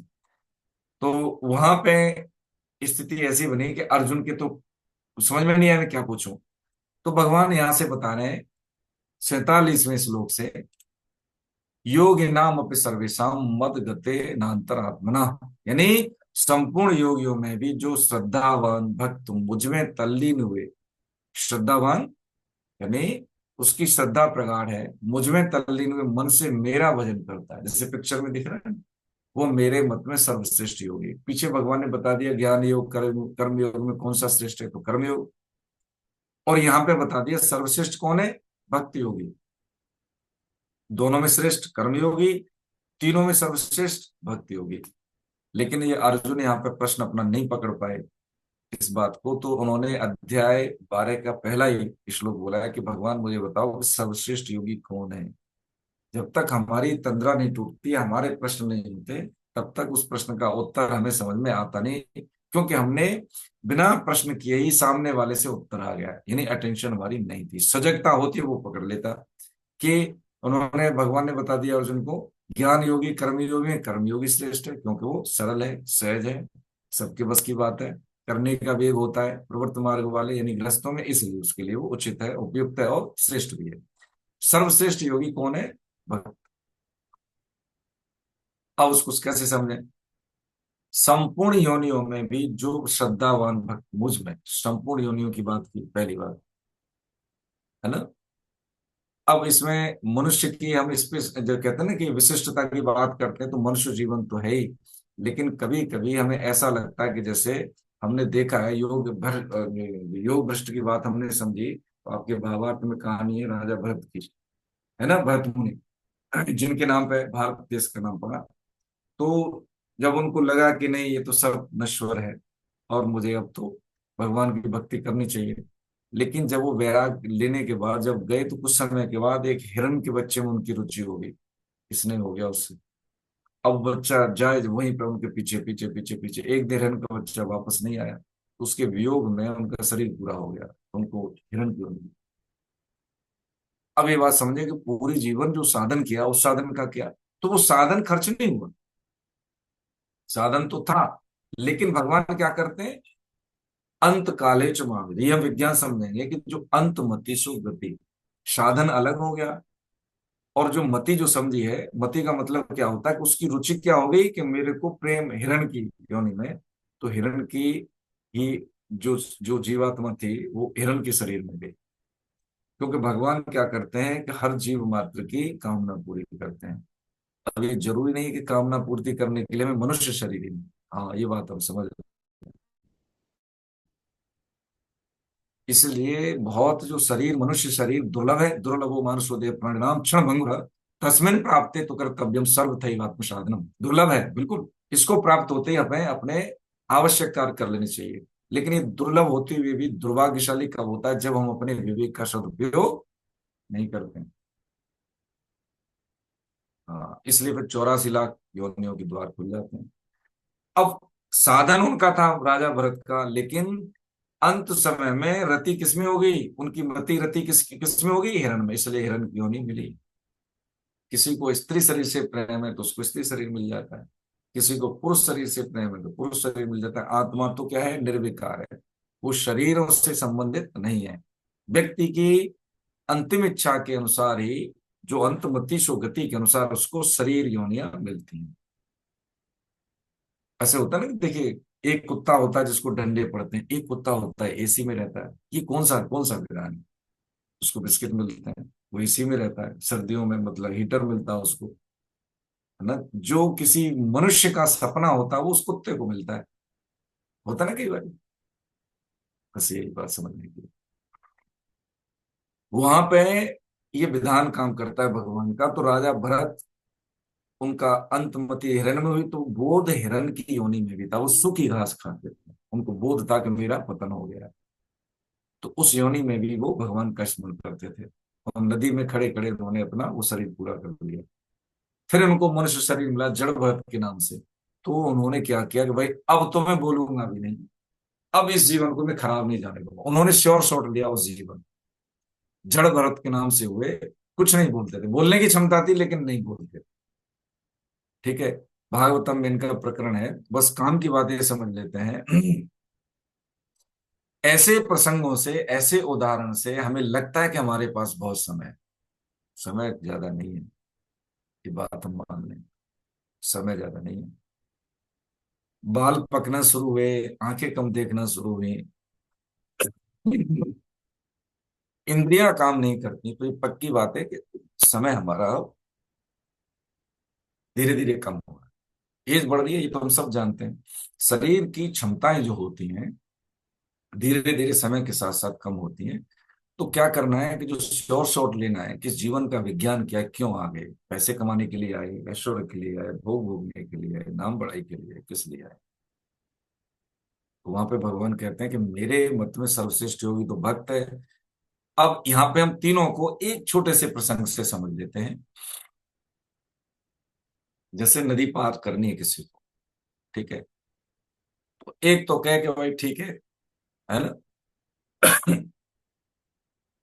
जैसे मैं आपसे व्यक्तिगत रूप से प्रसंग लेके बात करता हूँ, जैसे सुमेधा जी कहें कि देखो जी, हमें तो तैरना आता है, हम तो नदी पार करेंगे, तैर के कर लेंगे। ठीक है, तो ठीक है, तैर के कर लो। अब तैरना हमें आता है तो कर लेंगे, लेकिन उसमें जलीय जीवों का खतरा है ना जी, देखो जी, है ना, जलीय जीव होते हैं उसमें। तो क्षमता है तैरने की, पार भी कर सकते हैं, लेकिन फिसलन है, खतरा है।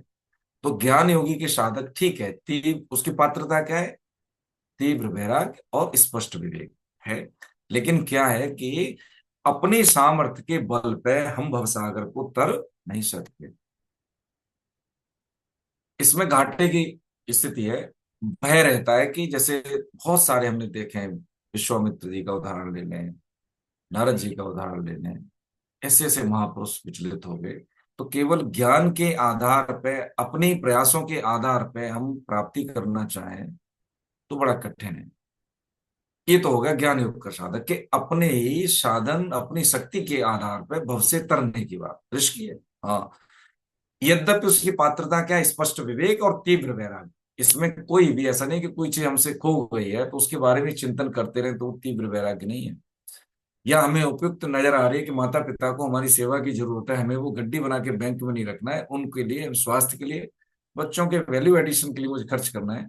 लेकिन किसको हम प्राथमिकता देते हैं, कोई वैराग्य की पहचान है, हम देख लेते हैं हम कहाँ पे स्टैंड कर रहे हैं। सेल्फ इवेल्युएशन, एक तो ये होगी ज्ञान योग की बात।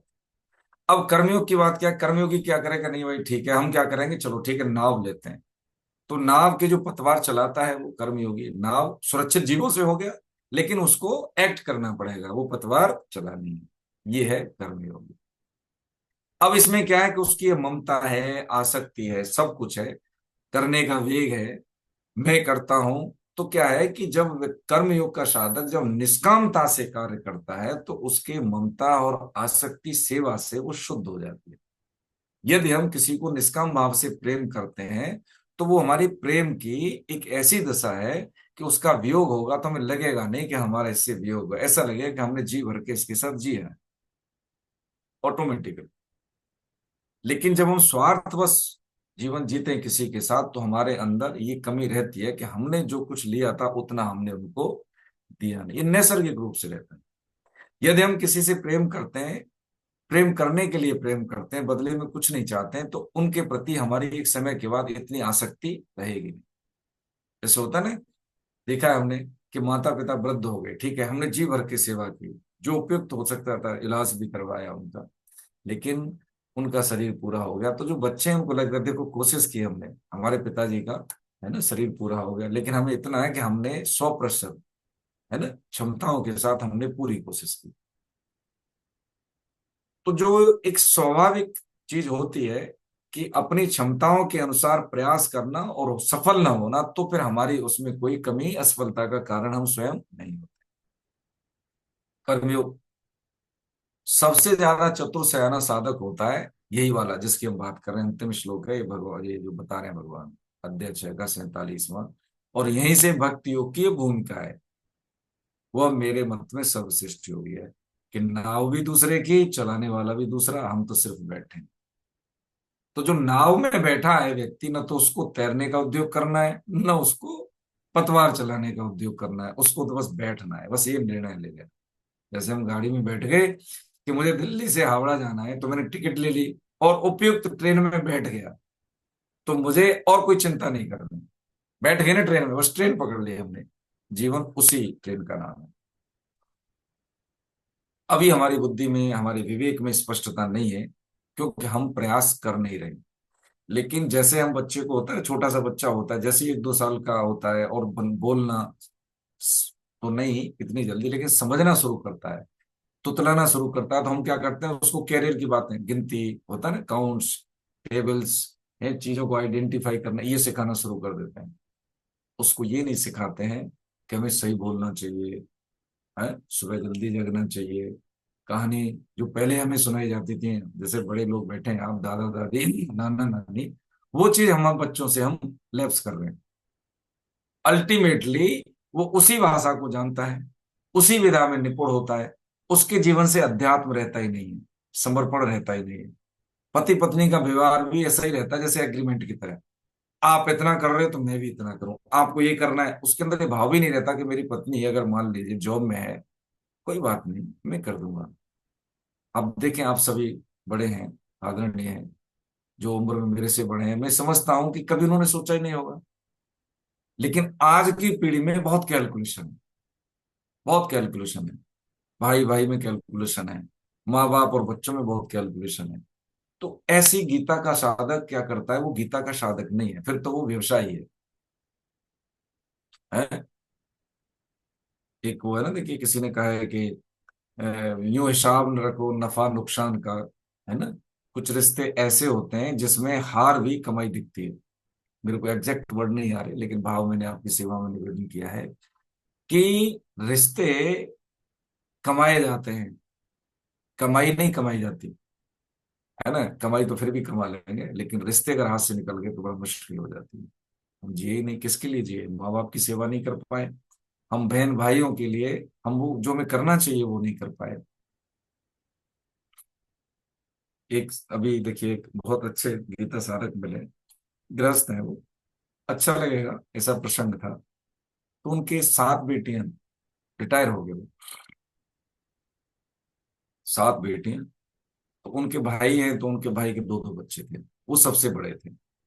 और 4 भाई हैं, ज्वाइंट फैमिली, यूपी के रहने वाले हैं, मैं अच्छे से जानता हूँ। तो हमने कहा भैया, 7 बच्चियों की शादी अच्छी जगह की, बहुत अच्छे घर में है, कोई डॉक्टर है, कोई इंजीनियर है, कोई व्यवसायी, ऐसे करके ठीक है।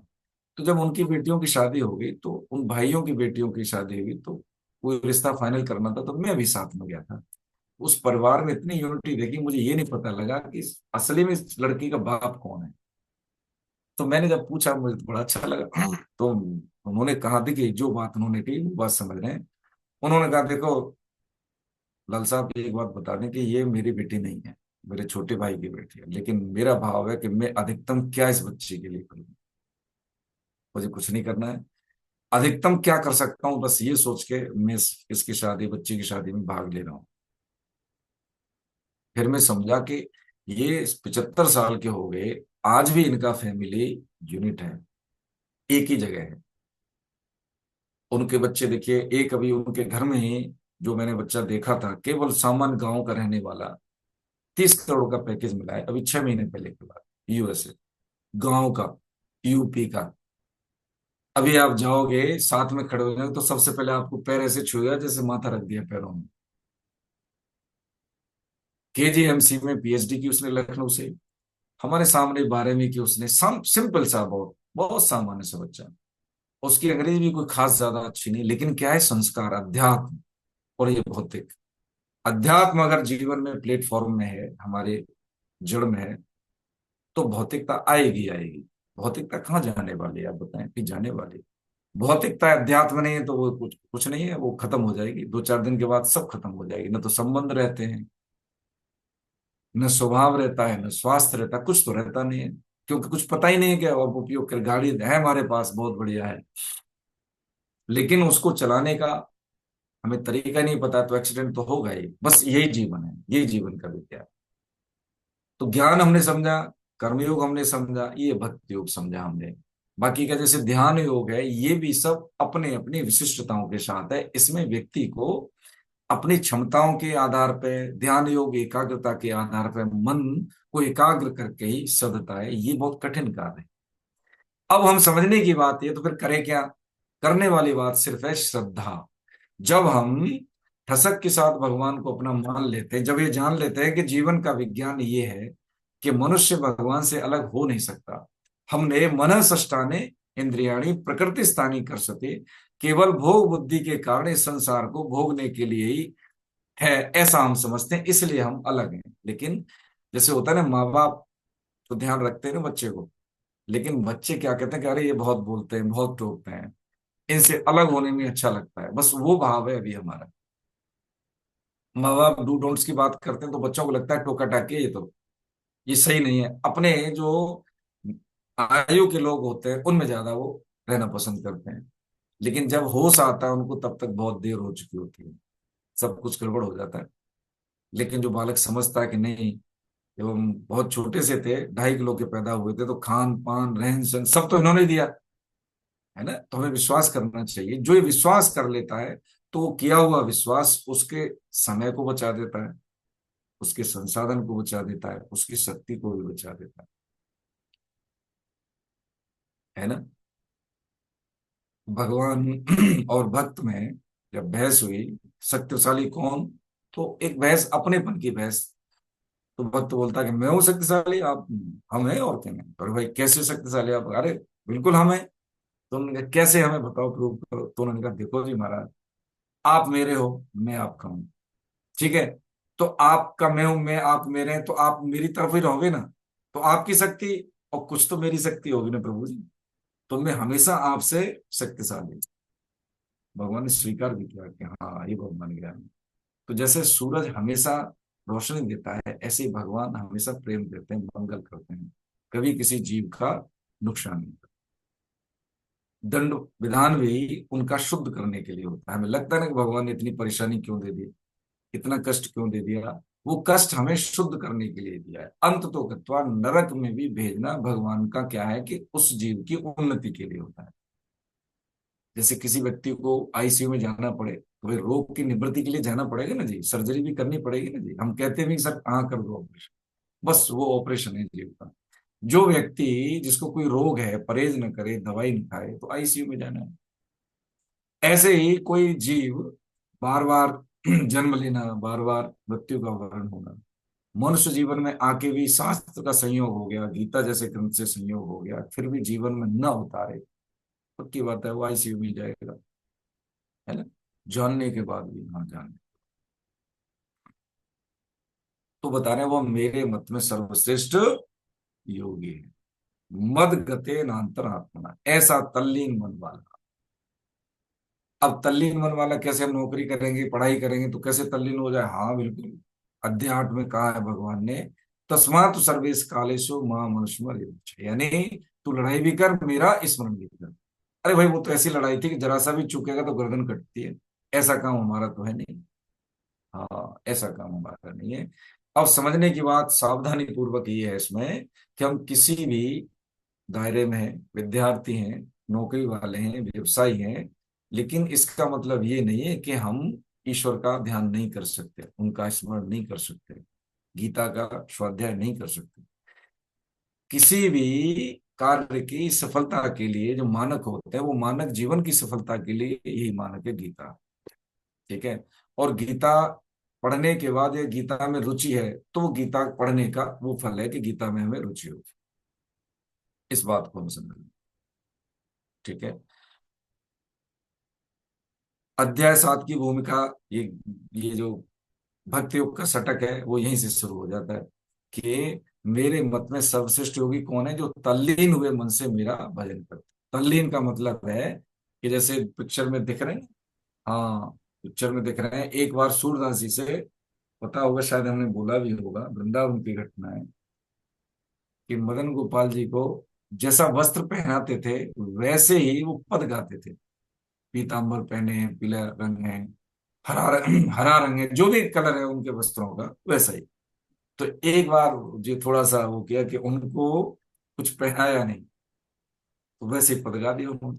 तो लगा कि इनको दिखता है, वास्तव में जो स्थूल आंखों से ज्ञान चक्षु से दिखता था उन्हें, बिल्कुल दिखता।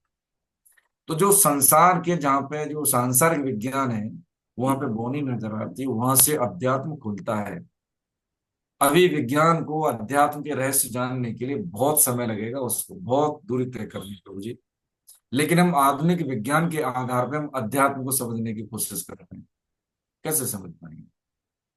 बिल्कुल नहीं समझ पाएंगे, क्योंकि जो सूक्ष्मता हमें दिखती है, हमें सूक्ष्मता स्थूल वाली सूक्ष्मता दिखती है कि कोई हमसे प्रेम से बात करता है तो ठीक है, ये बहुत अच्छे आदमी है।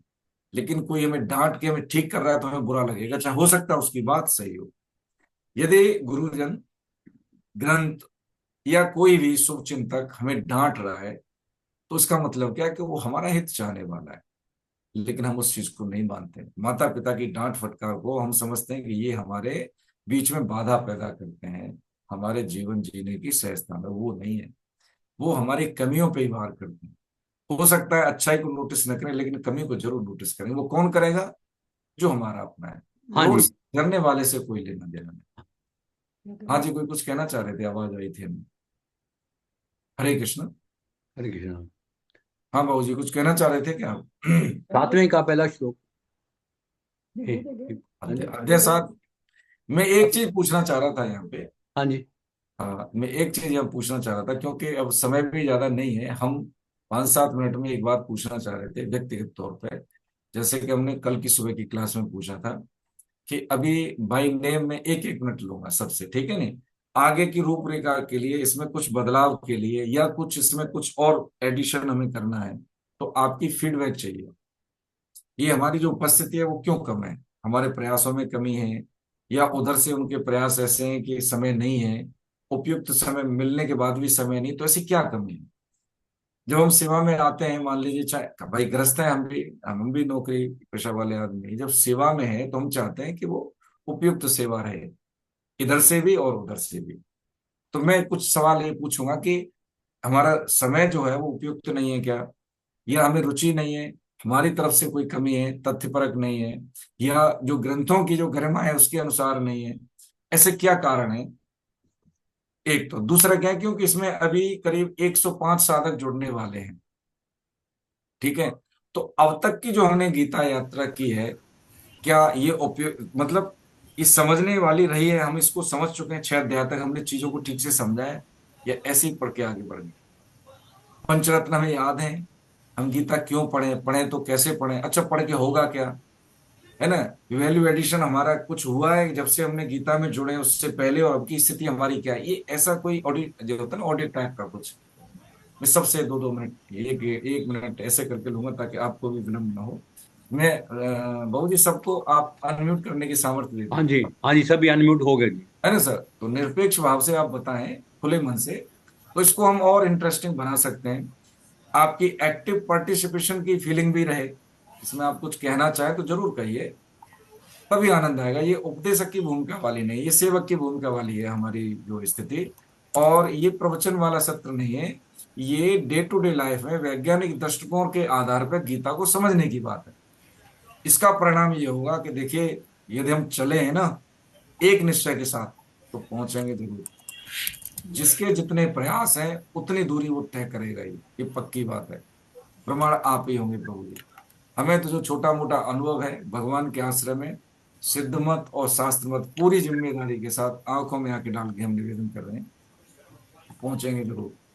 जब आप कुछ चीजें बोलेंगे, अपनी प्रतिक्रिया कहीं ऑफिस में देंगे, आप टीचर हैं, आप व्यवसायी हैं, घर में हैं, या नौकरी कहीं पे भी हैं, अब दोस्तों में हैं, आप मौलिक ही होंगे, आप जैसा कोई होगा नहीं।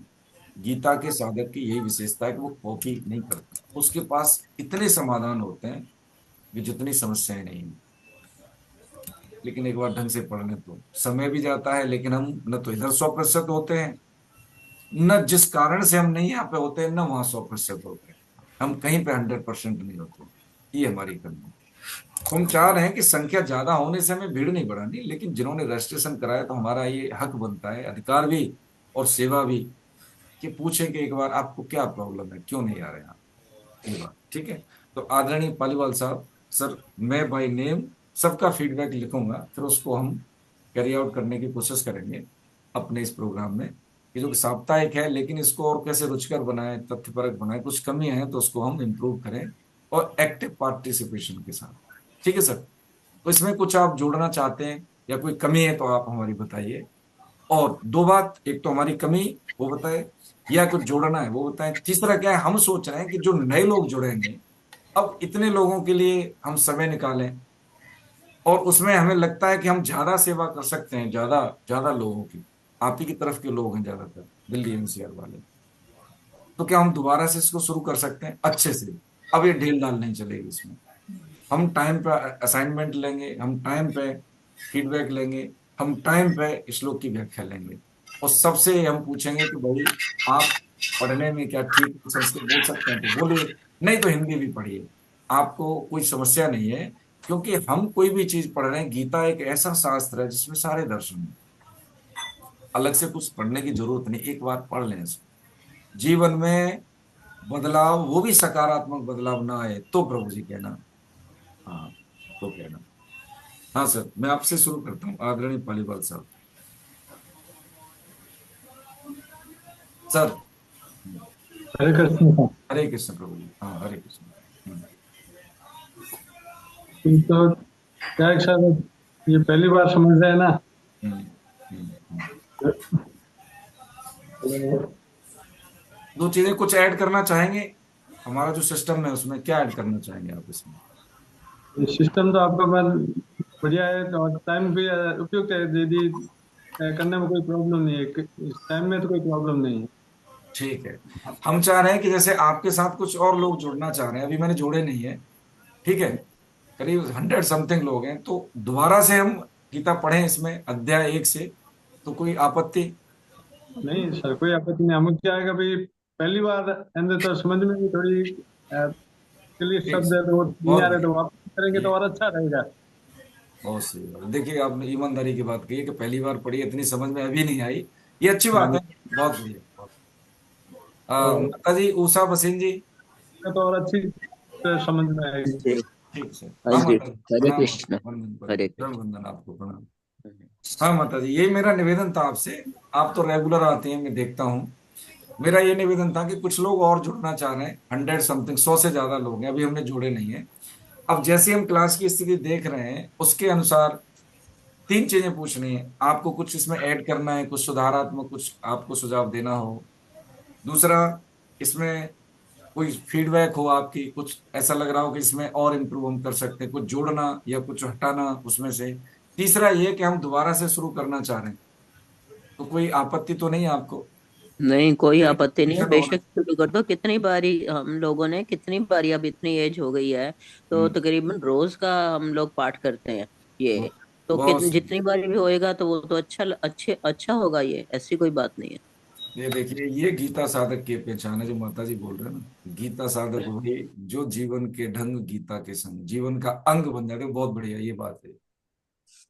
नहीं तो हम तो ऐसा देखा कि जी हमने एक बार पढ़ ली अब हमें गीता की जरूरत नहीं है। हाँ हेमकेश सिंह साहब, हरे कृष्ण प्रभु जी। हरे कृष्ण प्रभु ये जी। सवाल तो आप सुन लिए होंगे सर आपने, तो आप तो समझ ही रहे हैं, सेमिनार भी कराई आपने भारती जी के साथ मिलकर, तो आपको क्या कहना प्रभु जी। ठीक सर है। पहले तो उन 100 साधकों का आभार जिसकी वजह से दोबारा एक बार फिर से पढ़ने का मौका मिलेगा सर, बहुत बहुत धन्यवाद। और मेरे लिए तो टाइम भी ठीक है सर, मेरे लिए ये वैकल्पिक है ही नहीं, मैं मान के चलता हूँ मेरे दिनचर्या का हिस्सा है सर। बहुत सुंदर, बहुत सुंदर, बहुत बहुत वंदन। और अभी हम बहन जी सुषमा गोविल जी, अपने आप को अनम्यूट कर लीजिए, अनम्यूट कर लीजिए अपने आप, अपने आप को अनम्यूट कर लीजिए बहन जी, अनम्यूट। आवाज नहीं आ रही, अनम्यूट कर लीजिए। सुनाई नहीं दे रहा। अरे,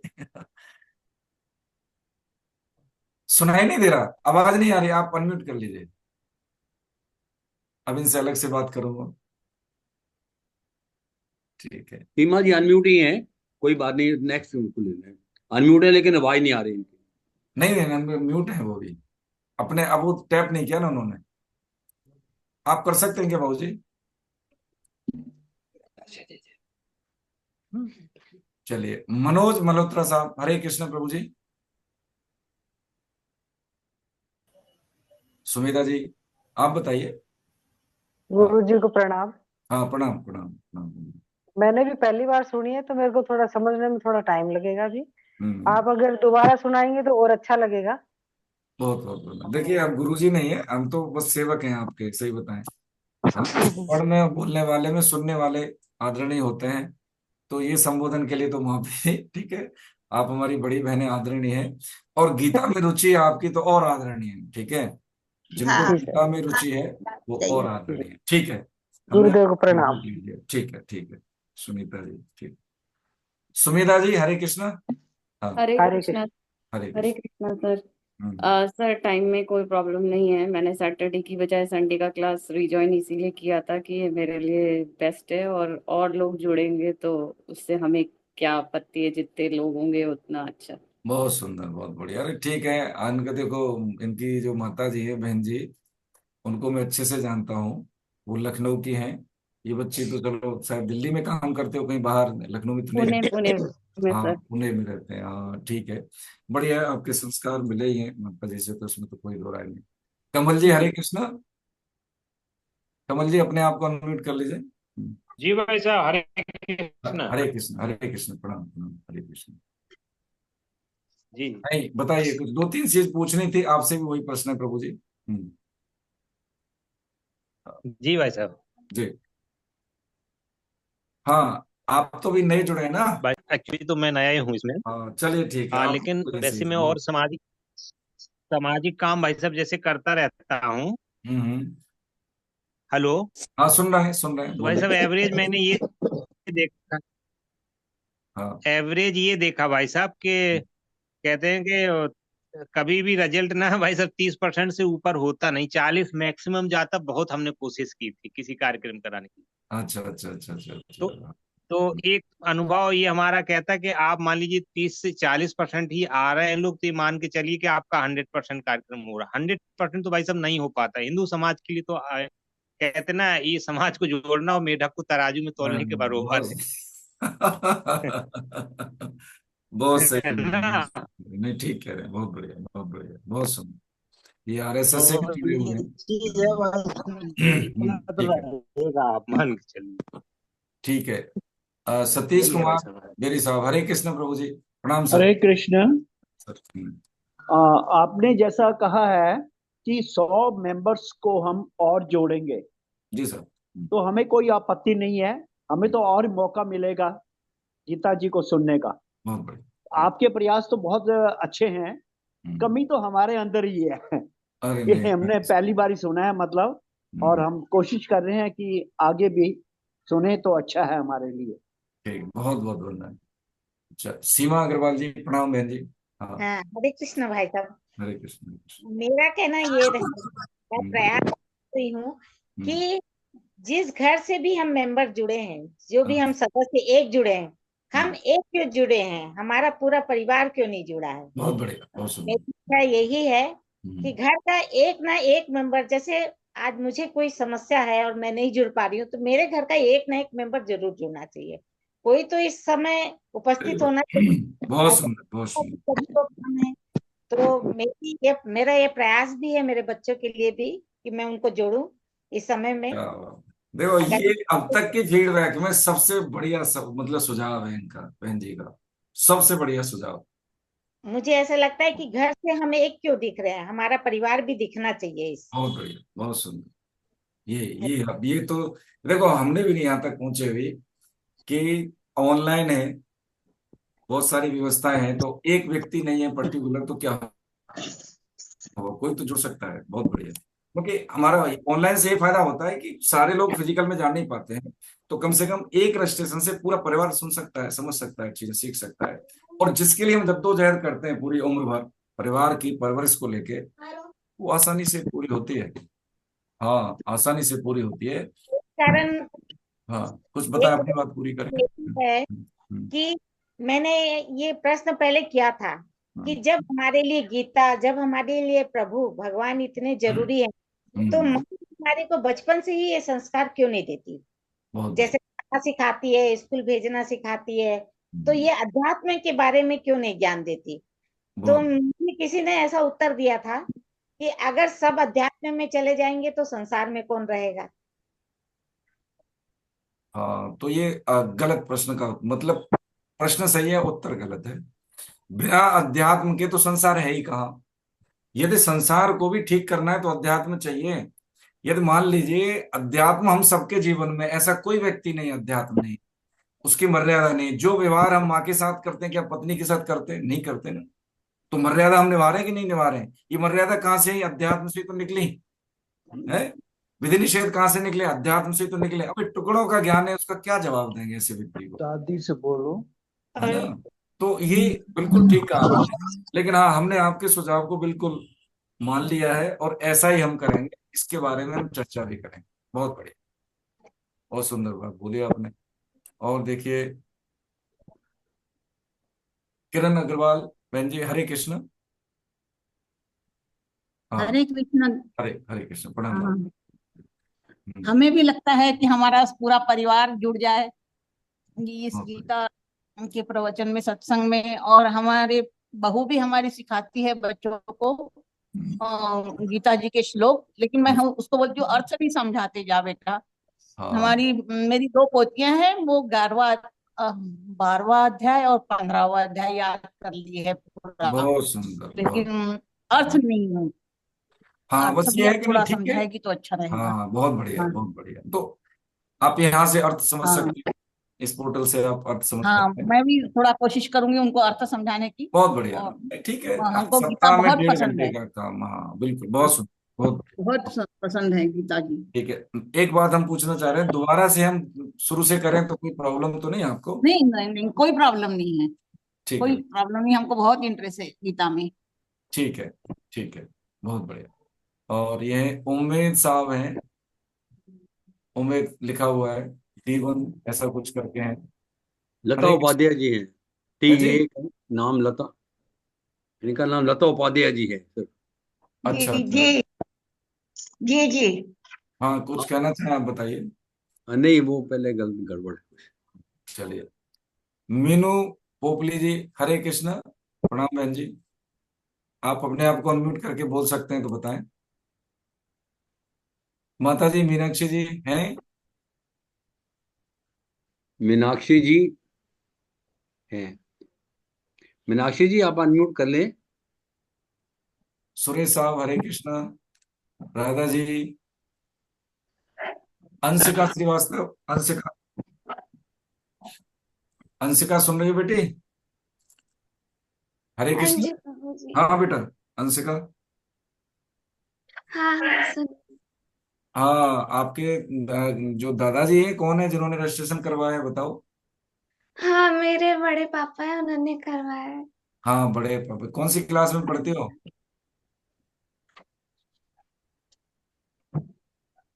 बताओ बेटा, कौन सी क्लास में पढ़ते हैं? आज हमारा गला बैठा है अभी थोड़ा। तो अभी तो 11th के एग्जाम हो चुके हैं, अभी 12th में जाऊंगी। 12th में जाएंगे, चलो ठीक है। आज पहली बार आए हो ना आप, है ना? हाँ कुछ समझ में आया? कुछ अच्छा लगा आपको इसमें, रुचिकर? हाँ, थोड़ा थोड़ा समझ आया, तो मैंने क्या थोड़ी समझ सी में पढ़ी है, इस वजह से थोड़ा थोड़ा समझ आया। आया? अच्छा अच्छा अच्छा, क्या अच्छा लगा इसमें आपको, क्या समझ आया बेटा? हाँ बताओ निर्भीकता से, इसमें कोई संकोच की बात नहीं है। जैसे परिवार में बैठे होते हैं ना, हम सब लोग ऐसे ही सब। हम्म, हम्म। इसमें कुछ और कुछ आपको चाहिए, किस बारे में कोई सलाह कुछ चाहिए कि यहाँ पे मैं इस बारे में और मतलब मिलता है सीखने को, ऐसा कुछ आपको लगता है? सीखने को तो बहुत मिलता है, बट बस इसमें ये प्रॉब्लम मुझे आती है कि मैं श्लोक को यस वो याद नहीं कर पाती हूँ। हाँ कोई बात नहीं, कोई बात नहीं बेटा। जैसे हम हिंदी तो हिंदी समझते हैं ना। हम्म। हाँ, संस्कृत की सबसे बड़ी विशेषता ये है, मैं आपको थोड़ा सा बताऊं, कि जब आप सुनते रहेंगे ना तो आप बोलना शुरू कर देंगे।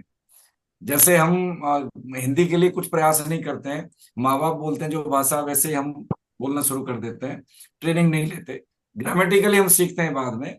ऐसे ही जब संस्कृत में हम जैसे पंचरत्न प्रार्थनाएं कुछ श्लोक सुनते हैं तो धीरे धीरे धीरे धीरे हमारी जो जो सामर्थ्य उसमें विकसित हो जाती है, आप खुद बोलना शुरू कर देंगे।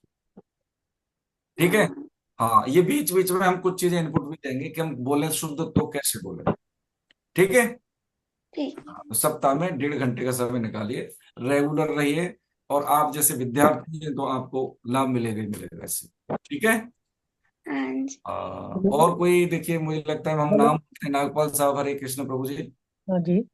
सर वही 2-3 सवाल पूछ रहे थे, उसमें आपकी प्रतिक्रिया चाहिए। हाँ, तो सबसे पहली बात तो मैं ये कहना चाहूंगा कि गीता जितनी बार पढ़ते हैं बहुत बढ़िया, उतनी बार उसके नए नए अर्थ बहुत हमें समझ में आते हैं। सही, ये गीता की विशेषता और विलक्षणता है। बहुत बढ़िया। ये हमें समझना चाहिए कि ये, और ये नहीं कि हमने एक बार पढ़ लिया तो समझ आ जाए। एक हम्म बार समझ में नहीं आए, दोबारा समझ में, और जिसने पूरा समझ भी लिया हो, पर हम्म वो ज्ञानी व्यक्ति भी अगर गीता को बार बार पढ़ता है तो हर बार उसे कोई ना कोई एक एक शब्द जो है उसे प्रभावित करता है, और उसके नए अर्थ उसके भावों में उतरते हैं। बहुत जिन्होंने भी टीकाएं की हैं वो हम्म निश्चित रूप से शब्दों को पहले पढ़े होंगे श्लोक, फिर हम्म, हिंदी पढ़ी होगी, अर्थ पढ़ा होगा, फिर भावार्थ तक पहुंचे होंगे, फिर अपनी अभिव्यक्ति प्रदान की होगी। बहुत बढ़िया। तो इसलिए गीता को जितनी बार पढ़ा जाए उतनी हम्म, बार नए अर्थ निकलते हैं, ये मेरा अनुभव है। और बहुत ये बात आप भी इसे स्वीकारेंगे कि निश्चित रूप से ये बात सब ठीक, लागू होती है गीता बहुत पढ़ने बढ़िया। वाले। नहीं सर, आपका जैसे देखिए पता लगता है ना, जो आप शब्दावली टर्मिनोलॉजी यूज करते हैं वो प्रभु कृपा से अनुभव है आपको चीजों का। एक सर और प्रतिक्रिया चाहिए थी आपकी, कि जैसे अभी उन्होंने निवेदन किया था कि क्या पुनः हम स्टार्ट कर लें, तो कोई आपत्ति नहीं है ना, जैसे आपने बताया उसको हम ओके मैं मान लें। उसी चीज को क्लैरिफाई कर रहा हूँ, तो ठीक, आपत्ति तो होनी नहीं चाहिए, क्योंकि बहुत बढ़िया। शुरुआत करेंगे तो निश्चित रूप से एक नए सिरे से करेंगे, तो नई बात जो पहले नहीं समझ में आई थी इस बार जरूर समझ में आ जाएगी, या समझने की कोशिश भी हमारी रहेगी, तो निश्चित रूप से जो है नए नए अर्थ हमारे को और नए नए भावार्थ हमारे भावों को जो है बहुत इसका बढ़िया, बहुत बढ़िया। और दूसरी एक बात मैं जो इस हाँ, में चलो। अनुभव कर रहा था कि हम्म यदि हम श्लोकों की गिनती को कम करके और हम्म बीच बीच में से जो श्लोक पढ़ा है उसमें लोगों का कुछ रिएक्शंस अगर देखें कि क्या कुछ कहना चाहता है, तो उसमें लोगों में उत्साह बढ़ सकता है। ये मेरा मानना है, क्योंकि हम जब गीता पढ़ते हैं तो एक एक ही श्लोक पढ़ते हैं, फिर एक जो जिन्होंने सुना है उनसे बार बार पूछते हैं कि आप बताइए आपने क्या समझा है। तो इतने ठीक है, बहुत इतना बढ़िया। अच्छा लगा है हमें, इतना अच्छा अनुभव हुआ कि वो ये एक्सपेरिमेंट से जो बोल भी नहीं सकते थे वो इतने एक्सपर्ट हो गए कि वो हर हर अर्थ को, हर शब्द को गहराई से समझना शुरू कर दिया और बहुत अच्छे से अभिव्यक्ति करते हैं। बहुत तो सुंदर। ये अगर ठीक लगे नहीं तो नहीं सर, हाँ निवेदन यह है कि ये मैंने लिख रखा था, सुबह जो सुबह की क्लास होती है उसमें भी कुछ सुझाव आए थे। जी ये जी। वाला आपका बिल्कुल उपयुक्त सुझाव है, और एक अनुभवी सुझाव है। ये पहले से है लेकिन फिर भी हमने इसमें भी लिख लिया, बिल्कुल ऐसा करें।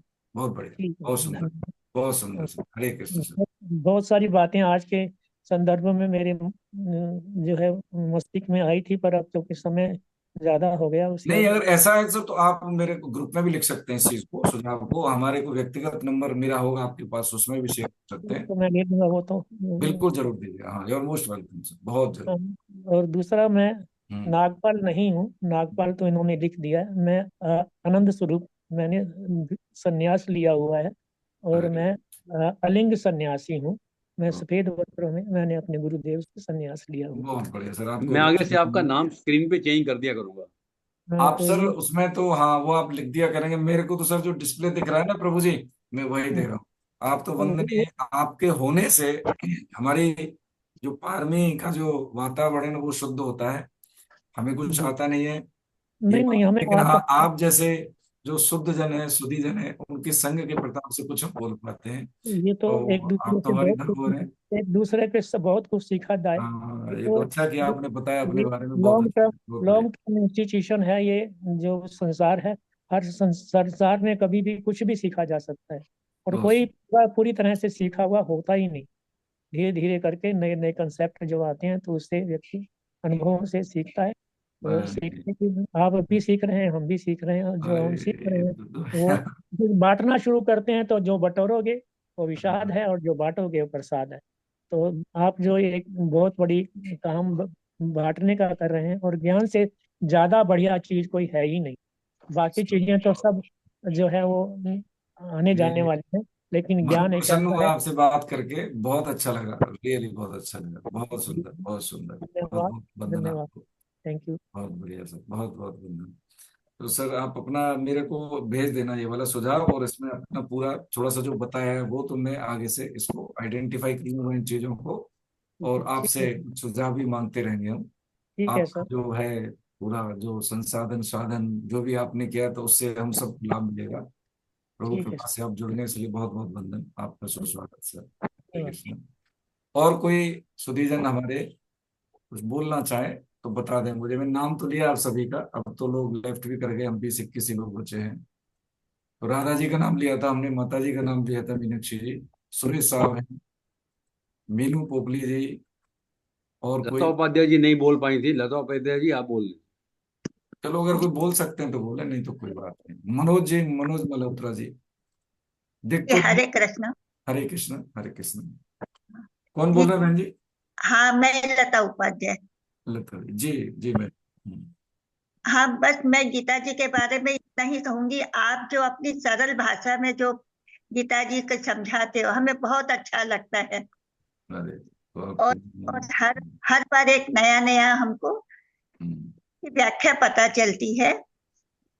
ठीक है। तो और हम इसी दोबारा से प्रकार आप फिर से दोबारा चालू करना चाहते हैं, हमें बहुत अच्छा लगा।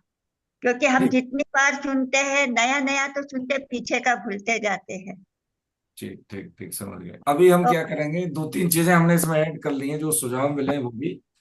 और जब हम क्लास लेंगे तो ये रोचकपूर्ण, इंटरेस्टिंग, इंटरेक्टिव और एक्टिव पार्टिसिपेशन वाली होगी, ताकि हम जी सप्ताह में 1.5 घंटा जो दे रहे हैं उसका कुछ में निवेश दिखे, फिजिकली भी और आंतरिक, जैसे कि जो हमारी आंतरिक अवस्था उसमें बदलाव आए। ठीक है, बहुत जी, बढ़िया, प्रणाम। बहुत बढ़िया बात है। अच्छा बाबू जी, कुलदीप साहब, हरे कृष्ण। हाँ जी। हाँ। हम्म, मुझे तो बहुत अच्छा लग रहा है कि हम्म, हम इसको, यही गीता को दोबारा रिपीट करने जा रहे हैं। ये तो ऐसा शास्त्र है, ऐसा है कि इसको चाहे एक दो की जितनी बार मर्जी पढ़ते जाएं, वो उतना ज्ञान अर्जित कर सकते हैं। कई बार ऐसा होता है कि जो हमने एक बार सुना है, हमने ज्ञान समझ तो लिया, लेकिन ठीक है। दूसरी बार उसको और अच्छी तरह से समझ सकते हैं। ये बहुत अच्छा है, बहुत अच्छा सुझाव है, बहुत ठीक, अच्छा लगा। बहुत बढ़िया, बहुत बढ़िया, हम ऐसा ही करते हैं।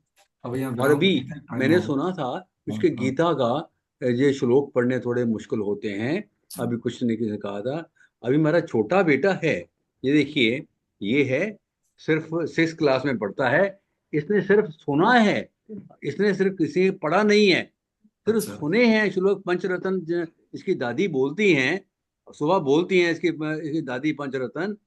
तो उससे सुन आते जाते सुन के इसको 3-4 श्लोक याद हो गए हैं।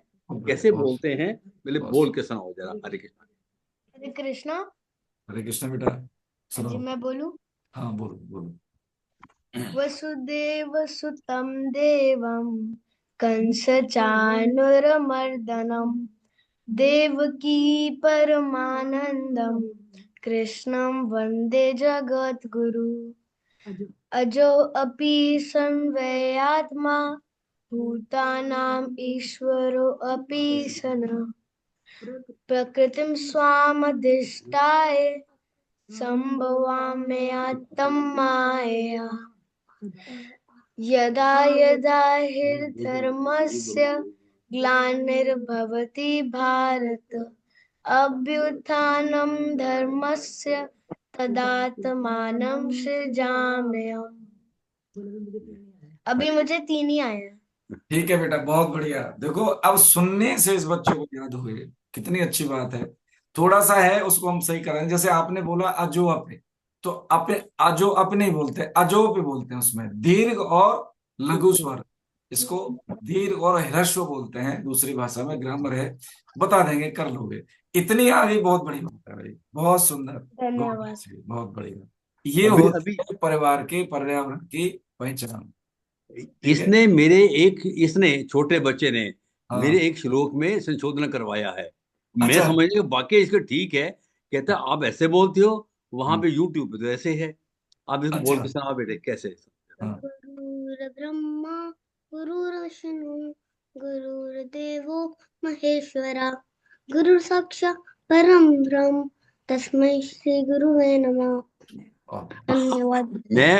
मैं पार ब्रह्म बोलता था, कहता नहीं परम ब्रह्म बोला करो। सही बोला उसने, पार ब्रह्म। मैं हैरान हो गया क्योंकि मैं 3-4 दिन के लिए नहीं था करीब, तो इन्होंने मैनेज किया, दोनों बच्चों ने। अच्छा अच्छा। यार पूरा मैनेजमेंट इनके हाथ में था, तो इसने वहां से श्लोक सुन के मेरे को समझाया है, दादाजी आप ऐसे बोला करो। बहुत बढ़िया, बहुत सुंदर। तो कितना अच्छा लगा मुझे। ये तो बिल्कुल बहुत एकदम, क्या बताया आपको। ये तो अच्छी बात है, और हमें प्रेरणा भी मिलेगी और लोगों को भी। आज थोड़ा सा मेरा पता नहीं क्या हो गया, गले में अचानक कुछ प्रॉब्लम हुई, आवाज बैठ गई। कोशिश करता हूँ ऐसा नहीं होगा, बाकी क्या करें, समस्या हमारे हाथ में होती नहीं कभी कभी। ठीक है सर, कंक्लूड करते हैं। आप कीर्तन करा दीजिए। ठीक है, 2 लाइन में, ज्यादा नहीं, समय नहीं है। ठीक है, आप ही बोल दीजिए, समापन करते हैं। करा दीजिए सर।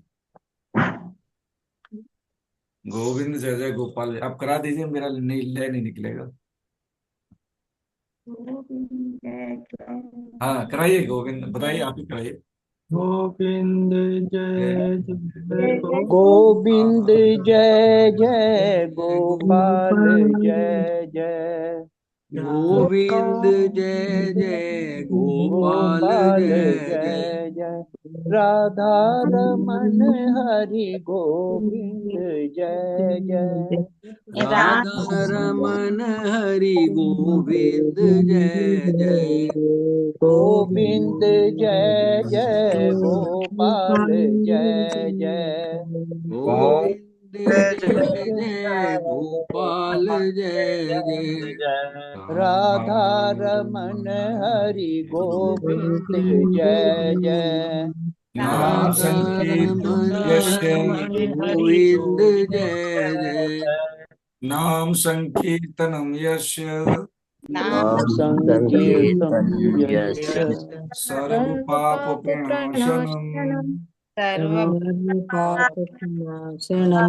प्रणामो दुःख शमनस्तम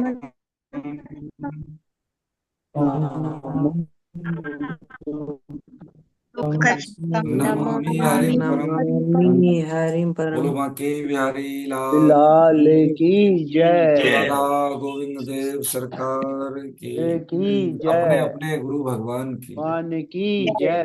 सब संतों की जय, जय। सब भक्तों की जय, अनंत कोट वैष्णव वृंद की जय, दृश्य पुण्य आत्माओं की जय। आज के आनंद बोलो जय जय श्री राधे। हे नाथ, हे मेरे नाथ, हे मेरे नाथ, ये मेरे नाम मैं केवल आपका हूँ, मैं केवल आपका हूँ, आप ही केवल मेरे हैं, आप ही केवल मेरे हैं। मुझ पर कृपा करो, मुझ पर कृपा करो, मैं आपको भूलूं नहीं, मैं आपको भूलूं नहीं। नारायण नारायण। बहुत वंदन, प्रणाम आप। राधे, हरे